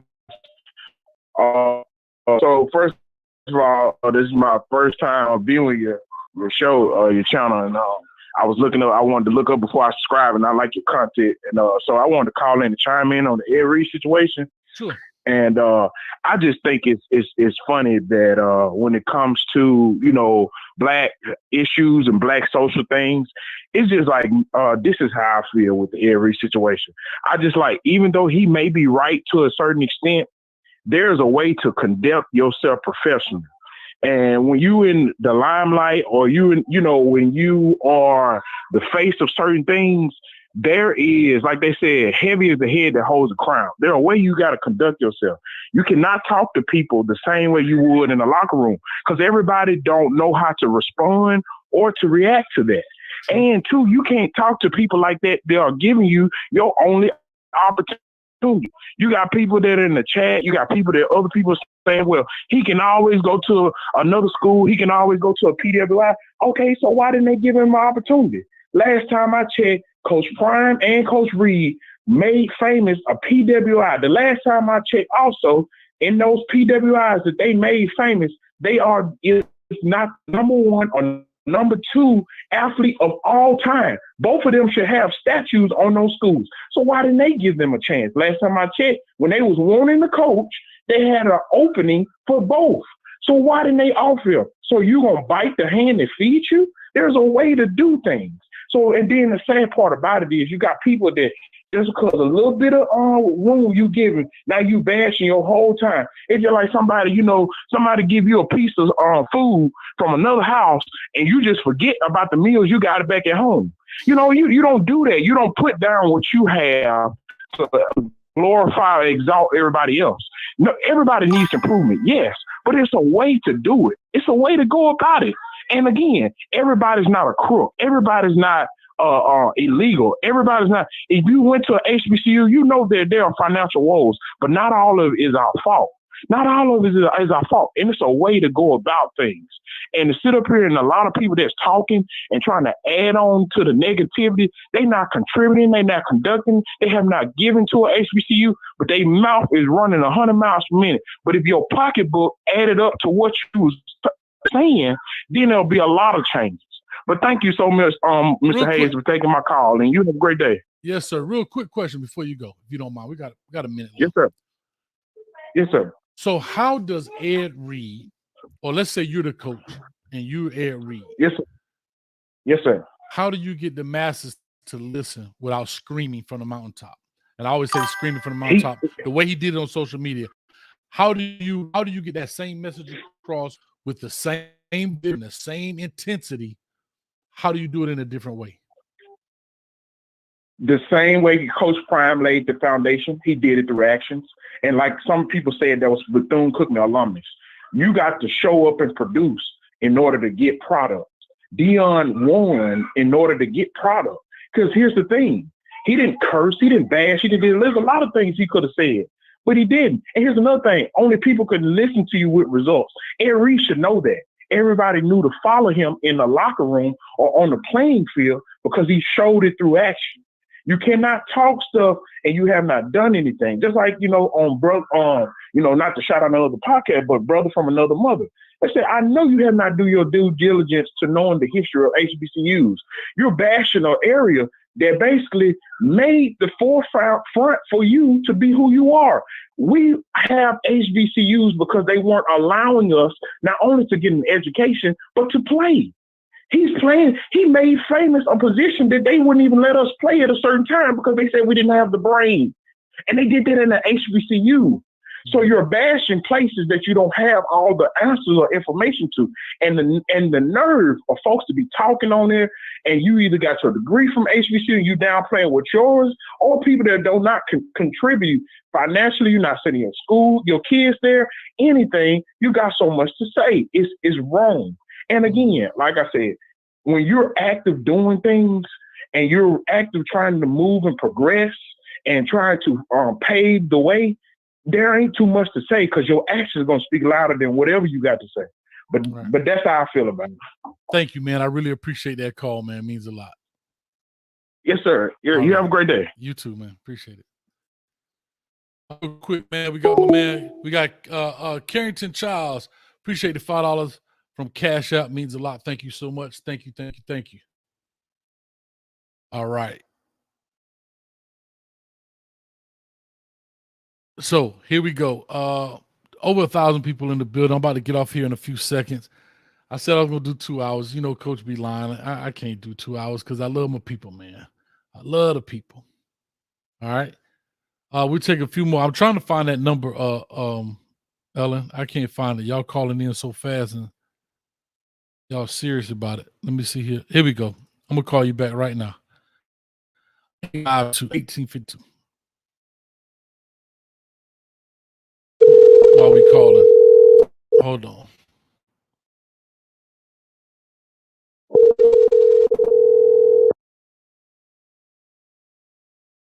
Hello?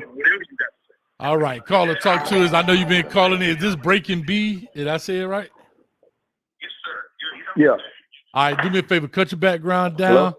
Yeah, let's cut your background down. But before we get started, I want to get this dono right quick, and you had the floor. So Zushi Noel 49, appreciate it. Says so tired of the tone police. Ed spoke for the parents who pay and send their kids to school for an education. We want the best for our kids, not trash. Interesting point there, Zoe. I know you always point that. Like I say, but people have been persistent. I thank you, man, for so many people coming on here. Like I said, over 1,000 people in the chat right now. It means a lot. So go ahead, man. I know you've been into it. First of all, let us know where you're calling from, which is 504, and what's going on. I'm calling from New Orleans, Louisiana.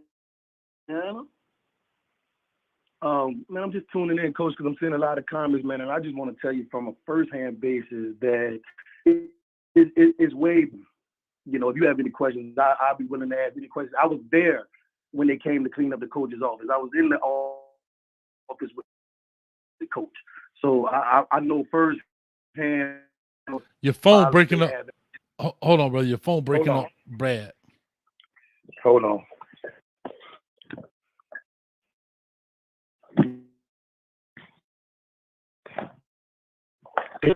Oh, that's much better. Okay. So I was just chiming in because I was there when Coach Reed arrived at the school.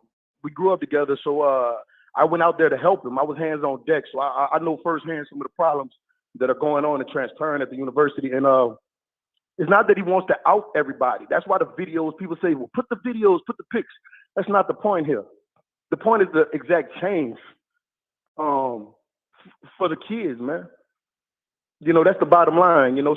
So, and I also see people say, well, he was there 2 weeks. How can he get attached? Man, I was there for 4 days. And I got attached to some of the young men, just talking to them and hearing their stories. They got a cat, Amarion Hill Robinson, one of the cornerbacks. Nice young man, but fell in love with the kids. I'm kind of disappointed that if Ed doesn't get reinstated, that I won't get to go back and speak to this young man. You know, so I mean, I know firsthand some of the problems, but it's bigger than that. Some of the language in the contract is used to force him out. It's to force him to not sign. It's not that he doesn't want to sign. They're putting language in the contract to make him not sign. So let me kind of go back based on what you said. So you were there when he arrived. Correct. Well, not exactly when he arrived, but the day when they were opening up and they cleaned up, I was there. And in week 1 when he was there, I was there. Okay, so here's my question. So we hear trash. And when you hear that, everybody's mind is different because we didn't really see. We saw some things out of order, but it's not like I saw a dumpster. I have to be very honest. I didn't see, you know, it ain't like somebody took a whole trash can and just dumped it across the yard. So I guess my question to you is, how bad was the trash? Was it a couple of bags in the office of stuff, or was it just trash, as he's saying? You're talking about the old coach's clothes still being there. You know, other trash. We're talking about mold in some of the facilities, as the kids stated, other videos have shown. So it was a nice, you know, surmountable amount of trash scattered around. And when we also say trash, we're talking about facilities that can be used for the kids that are right next to the football facility. Like, do you know the kids, the players, they go to practice, right? They don't have a practice field on campus. They got to go 20 minutes to practice. That's part one. They got to So get how do bused they to get practice. there? Oh, they get bused. Okay. They get bused. So they got to pay for that. Just build them a field. You ain't got to pay for transportation back and forth. So let's get the number on that. I don't know how much that costs a day. Also, you have a situation where when the kids get off of practice, they have to wash their own uniform. What? Nobody there to wash the uniforms. And then there's no laundromat, like just for the kids designated, hey, y'all, go over here and wash it. No, you got to figure out a way to get your uniforms washed. Come on, man. We're talking about college kids, college young men. Come on. Hold on. Wait, Bree. Wait a minute. So you telling me that they don't even have a washing? I'm asking because I'm taking what there's no staffing facility. I'm sorry. Go ahead. I'm saying I'm taking what you're saying to be factual. So I just want to put that out there, right? Because I don't know you. You don't know. So I'm taking what you to say to be factual. You're telling me that when these players come off the practice field, first of all, is there a locker room at the practice facility or no? There is no locker room. No, when they go to not at the actual facility.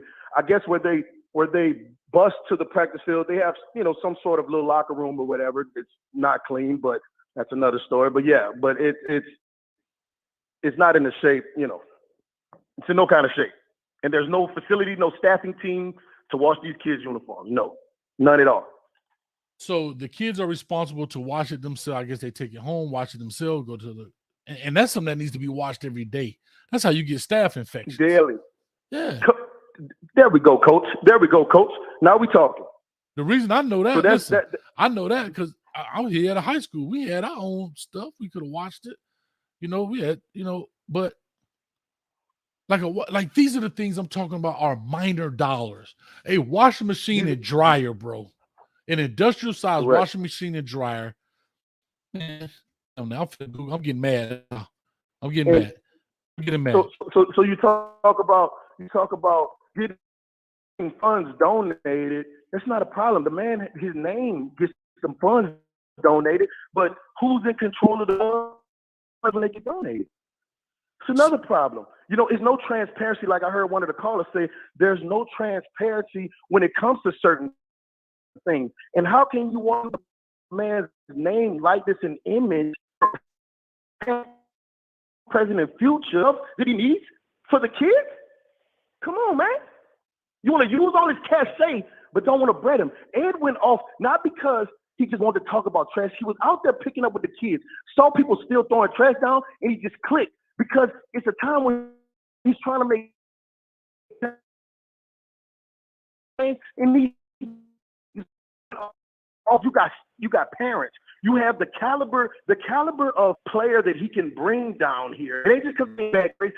Man, get academic scholarships. We want to bring smart kids so we can use up some of the academic to get players because you don't have scholarship. So whoever said that they're getting players that can't know, that's absolutely wrong. If you really knew, you would know. So anyway, let me explain something to you. We're trying to get the smart players so we can use some of the academic scholarships to bring in quality players. When you see players coming to these facilities and they're on the line and they're looking like, coach, well, look at this mode and look at this. And you see parents there. His passion is saving and keeping the parents knowing that I will go to any extreme to make sure I try to better this for your kids. The science program, they don't have to worry about that. You know why? Kids coming to them. I got to recruit and bring people here. So, yeah, the science teacher, he would have got fired too, but this ain't science. We're trying to get kids who coming from a bad situation, not all of them, but some coming from low poverty, a bad situation, then they come here and they see the same thing? Come on, man. Bro, let me tell you something. Let's paint a real picture. Listen, I just learned. I just pull this up. A commercial front loader washer and dryer set is $9,600. That's it. Correct. That's it. And guess what? We priced it. Ask them. If you ask them, they got a red dumpster in the back, a red roll-off dumpster. We ordered that. Me and my homeboy ordered that dumpster to get some of the trash out of that.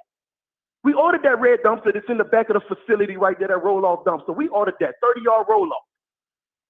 Come on, man. They didn't order that. The cleaning crew had to come from request. I ain't saying you had to have it spick and span, but to walk in walk in your office and they still got bags of other man's clothes in your office, y'all could at least discarded that. I'm not saying rearrange the furniture and paint. You had to do that. He might want this color. He might not like white. He might want gray. So I ain't saying you had to paint, do all that. I'm saying that at least tidy up. Why are all chairs in the facility got holes and y'all want to reupholster this stuff? Get some new chairs, man. Come on, bro. It's bigger than that. Reggie cannot be the AD and the coach at the same time. It can't happen. You're on the road. You're not tapped in enough. This situation, it doesn't need kid gloves. It doesn't.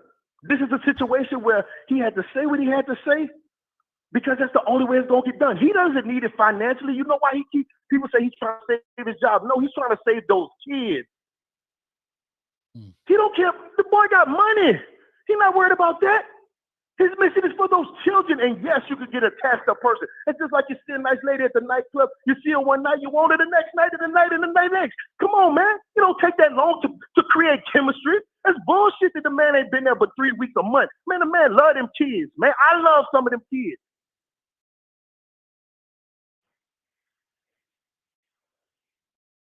And these are things that I want to say, Coach, man. I mean, I got a lot to say, Coach, but I'm hurt, Coach.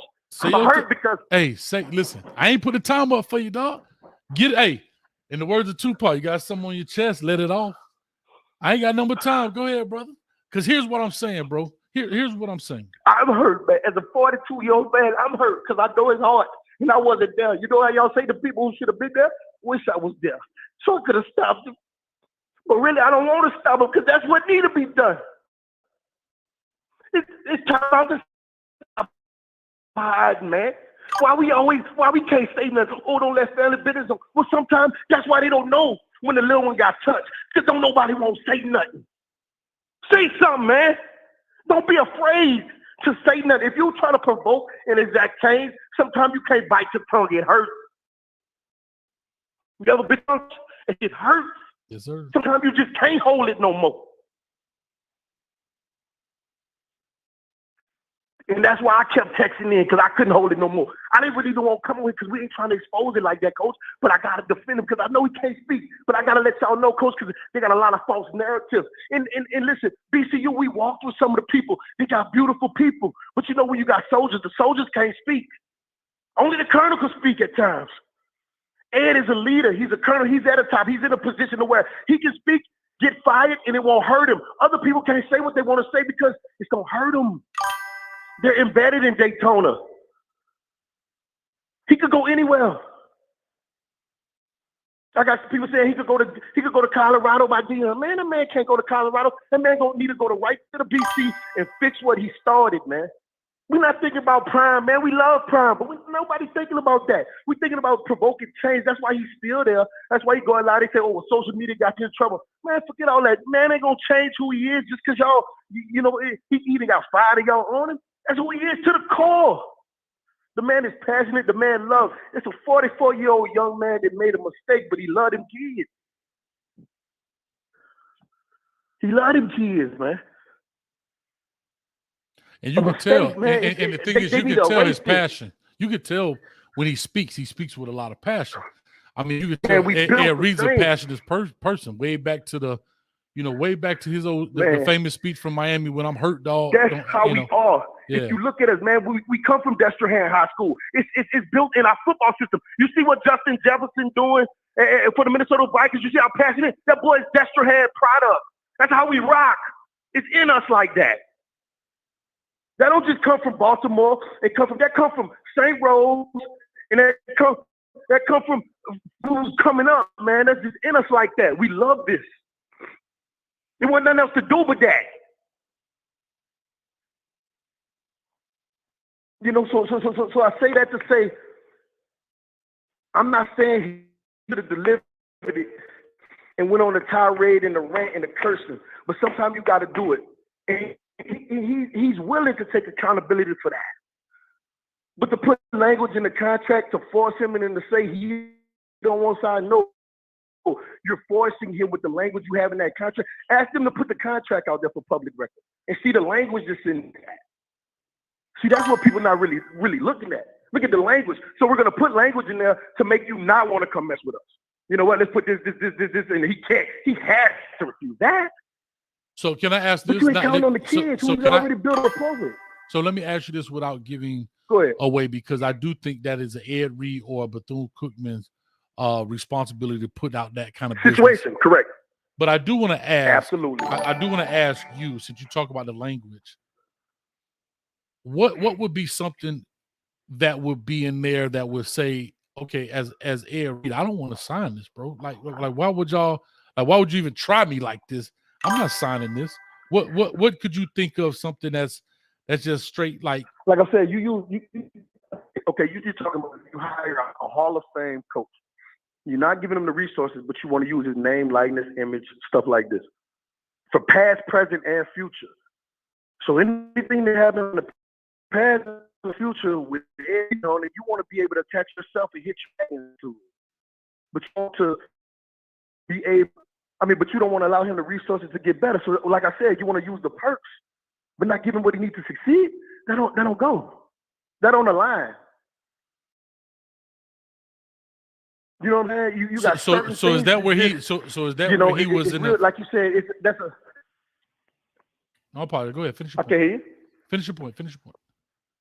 No, say it again. I couldn't hear you. No, I was saying. So is that the part in the video? My point was it must be a delay. It's got to be a delay. My bad, Coach. Go ahead. You're fine. It's a delay. Yeah, it is a delay. Go ahead. You can talk. Go ahead. No, I was going to ask you. So is that the point in his video where he says, I gave my passion and these people said they were going to help me build something. They turn around and laugh in my face. Is that where he kind of broke on that part? Wait, when he said he gave his pet and they turn around and laugh in his face? So remember the first video where he's walking through the I don't know who the gentleman's with him, but he's walking through the like the track area. And it starts off, he says, man, I gave these people, I came with passion. And these people say, man, they're gonna help me build this stuff. And they laughed in my face. And he said, man, remember I told you I don't trust nobody. Right. Well, basically, I don't know that part exactly because, I mean, there's been a lot going on, so I don't know that part exactly. So I won't speak directly on that's what he was talking about at that point. Mm-hmm. But that's what he's referring to when he said, I ain't even under contract yet. That's why he's stressing that. I'm not even under contract, but I'm doing this, but I'm trying to get under contract. But it's a lot of resistance, man. And like you said, some questions I'm gonna let them answer, but it's a lot of resistance when it comes to that, man. Like I said, it's just certain stipulations that it's never gonna come to pass as long as that verbiage is in there. Let me ask you a last question. Let me ask you a last question because I really appreciate your passion, man. I thank you. And that's why we do these platforms, man. We got over 1,000, at least over 1,000 people have heard what you said. Now, the more we hear it later as they rewatch it. But that is something that hasn't really come out. We've heard more of Ed Reed's side. We haven't heard anything from the university except for a statement. And even Ed Reed has elaborated a little bit, but not a lot. But somebody said, wait till you get that Shannon Sharp interview, and it's going to really go down. But let me ask you this. I know you said Ed Reed is willing to stay there. But my question is, I have two questions. My first question, would that be a wise move by Ed Reed? And my part two of that question would be, how does that relationship work between Ed Reed and the school? When I say the school, meaning the administration and the upper brass.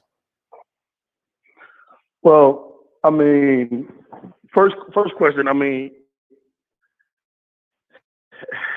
he definitely wants to stay there. And I think it can work, man. I actually think it can work behind the brass. I mean, with him and the upper, him and the president or him and Reggie, you just got to get in the same room and get just align it, just transparency. It can still work. Listen, as a 40-year-old black man, 42-year-old black man, bro, we got to work on these issues. It ain't always just angry black man give up on it. And I'm the boss, so you can't vent yourself. You know how many people want to vent themselves at their job but are scared? In this situation, let's work it out because it's about the kids. And you can fix it because at the end of the day, it's about the kids. You don't have to like me to work with me. Let's just find some commonality and work towards a solid goal, and that's the kids. So at the end of the day, I don't care if they go, like he said, I don't care if they go 0-100. As long as we're graduating kids and you're making better men. We raise men. So as long as these young men are becoming grown men for society and can go out here and not be abusive, no domestic violence, not no druggie, and out here being real pillars of the community. That's what we're looking for. I don't care if they go 0-100. Miss Mary Bethune, who they say, oh, he don't know no history. Well, I know a little history. I know she helped with the president and his wife, and she helped facilitate a lot in 1904. We went walk to the lady house, you know what I'm saying? And that's what she would want. It stands on there. Man, listen, beyond that, if you go look by that statue, they have names across the statue. They actually have a man named Willie Reed. But in quotation, his name is Willie Ed Reed. Ed was been supposed to be there. Check my facts, man. I'll send you a video of it if you need me to, Coach. You dig? Check my facts. It says Willie, in quotations, Ed Reed. He's been supposed to be there, man. That's what Miss Mary would want. They need to fix it, Coach. That's all I got to say, man. Fix it. Yeah, I appreciate it, man. And you know what?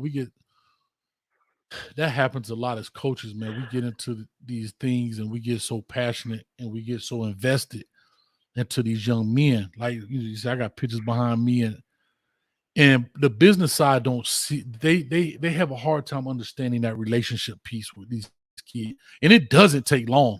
2 weeks is not a long time to start, because you start seeing your reflection in these kids' faces, because some of these kids walk the same path you walk. Some of these kids don't have, like the young man, I think he plays tight end now. He talked about living in his car with his dog when he was on the show with Luke and them. There are a lot of coaches who understand that, or they have other players that have lived that same path. So it doesn't take long to resonate with these guys. But the problem is the guys who sit behind the desk don't see these relationships being built. The guys that sit behind these desks, they just see dollars and cents. It's funny kind of just change Correct. subject a little bit, where again on that Luke thing, he was talking about a coach named Terry Williams. I know Terry Williams extremely well. He's been a long-time defensive back coach at Bethune Cookman for years. I don't know if he's still part of Ed Reed's staff or whatever. But that coach, I don't think Terry was there.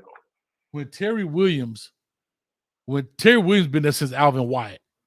So long time. Yeah. See, I mean, he's almost like Odell Hagen from Florida State, like part of the furniture. But anyway, gotcha. So Terry Williams used to come recruit for Bethune Cookman. And it's the God's honest truth. Terry Williams would pull up at the high schools, in a Bethune Cookman car. You know, you got the car, but they got the Bethune Cookman like logo on the door.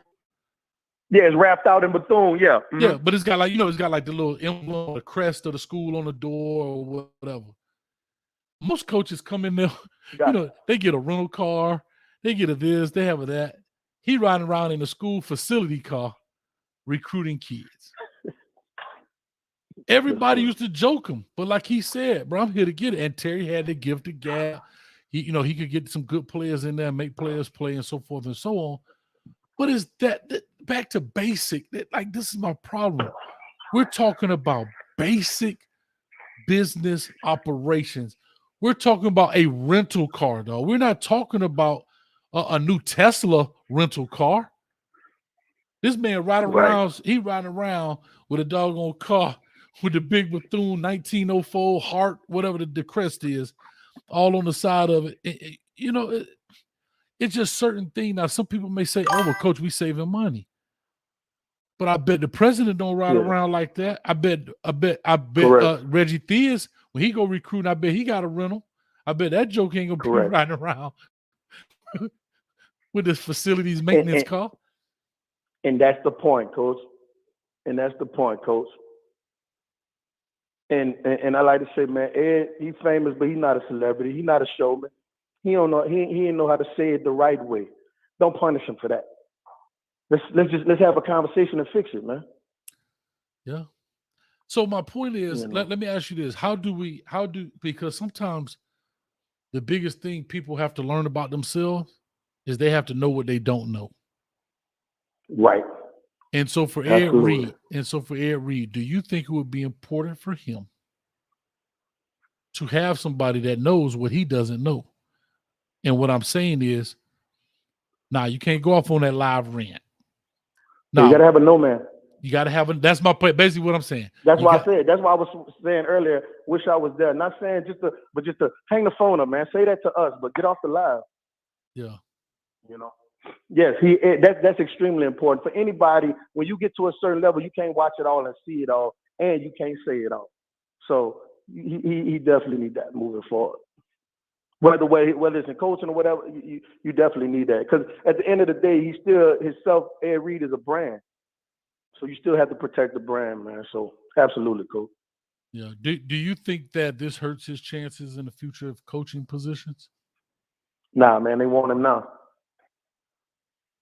They want him now. They still flirting. They want him now. He don't want to leave those kids. They want him now. It's not gonna hurt, because he's, like you said, like all people always say in corporate America, we talking about football.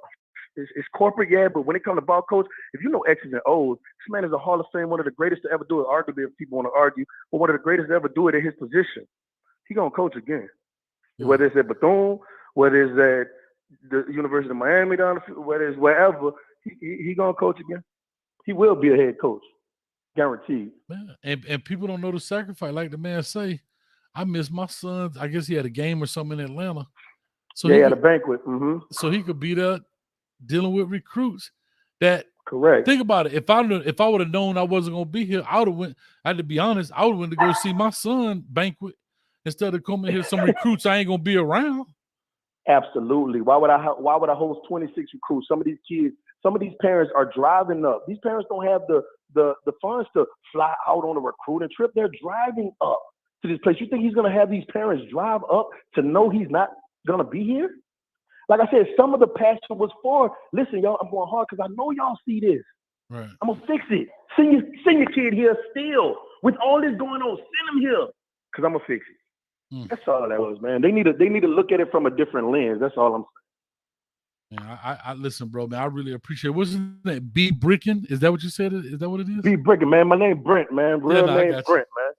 Well, listen, B. Bricken. I don't mind putting it out there. Nah, you're fine. I just don't. I always try to respect people by their names and stuff. And even you go on here, I get it. But man, don't be a stranger, man. I don't know if you're on Twitter, man. Please follow me on Twitter, man. I love to chop it up with you. You're more than welcome to come on here anytime, man. Like I said, we had this many people in, the phone lines are running and people running over each other. But I'm gonna definitely make this the last call. I said I was gonna do 2 hours. I'm already at 3 hours and 15 minutes, but I think it was well worth it. To hear the passion, like you say, the love and passion that's coming out of your voice for him, and you ain't even there. Not even enough. You know what I'm saying? It's heartbreaking, bro. It's heartbreaking. Yes, sir. Yeah, man. Well, brother, but I appreciate you, Coach. I really do, and I'm gonna definitely follow you, and we'll speak again for real. Yeah, man. Hey, big shot. You got to get a producer shout out. She's like, Coach, you got to call 1852, Coach. You got to call 1852. Yeah. The producer, listen, she kept hitting it. And listen, when you couldn't find it, I just kept hitting it. I said, well, he going to find it now. So, man, big shout to the producer. She on point, man. Much love, because I was definitely trying to get in here. She made it happen. So, love, man. Y'all be blessed. Everybody watching, man, look. Y'all be blessed. Y'all still make y'all comments, man. It's all good. All news is good news. Yes, sir. Well, I appreciate you, man. I'm about to get up out this day. I know people are still calling in. I've cut the phone line off at this point because if not, I'll never get out of here. And I got so much. I have another show this afternoon. We got our Canes Talk Live show at 6:30. So I'll be back on here in a little bit at 6:30, man. But thank you all so much who came in. Big shout out to Haitian Ellen as well as T. Hines. I see you creeping through there. Ellen, you threw me off with the avatar. It changed, so I missed you. I missed it. But big shout out to everybody who donated. Thank you all so much for Cash App as well as people who have donated so far as the super chat. It does help this channel grow. We do get a chance to do a lot of different things. And I'll see you all probably in a couple hours, probably in about 4 hours, I guess, is the right way to say it, 6:30. And we'll definitely make it happen. But I appreciate everybody. Our goal is to get to 30,000 subscribers by February 1. I think we can do it. Let me do an update check. We were 216 away. 216 away last time I checked. We are now, come on, y'all. Y'all clap it up for yourself. Man, y'all clap it up for yourself in the building.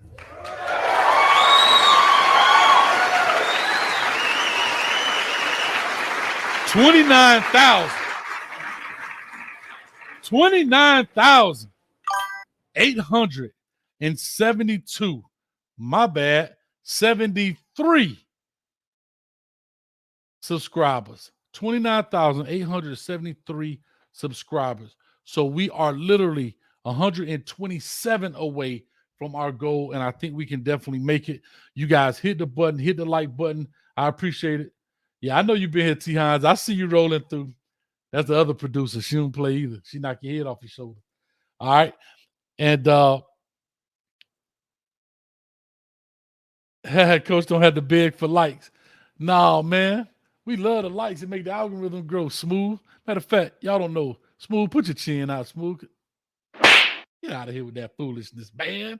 I'm just messing with you, man. I appreciate you all. Thank you so much. I hate saying goodbye. That's why I always belabor these things, because I want to keep talking, but I got to shut up at some point and let you guys go. But again, as always, it's super fun. This is the podcast, episode 41, and Coach Hayes will catch you at the 50-yard line.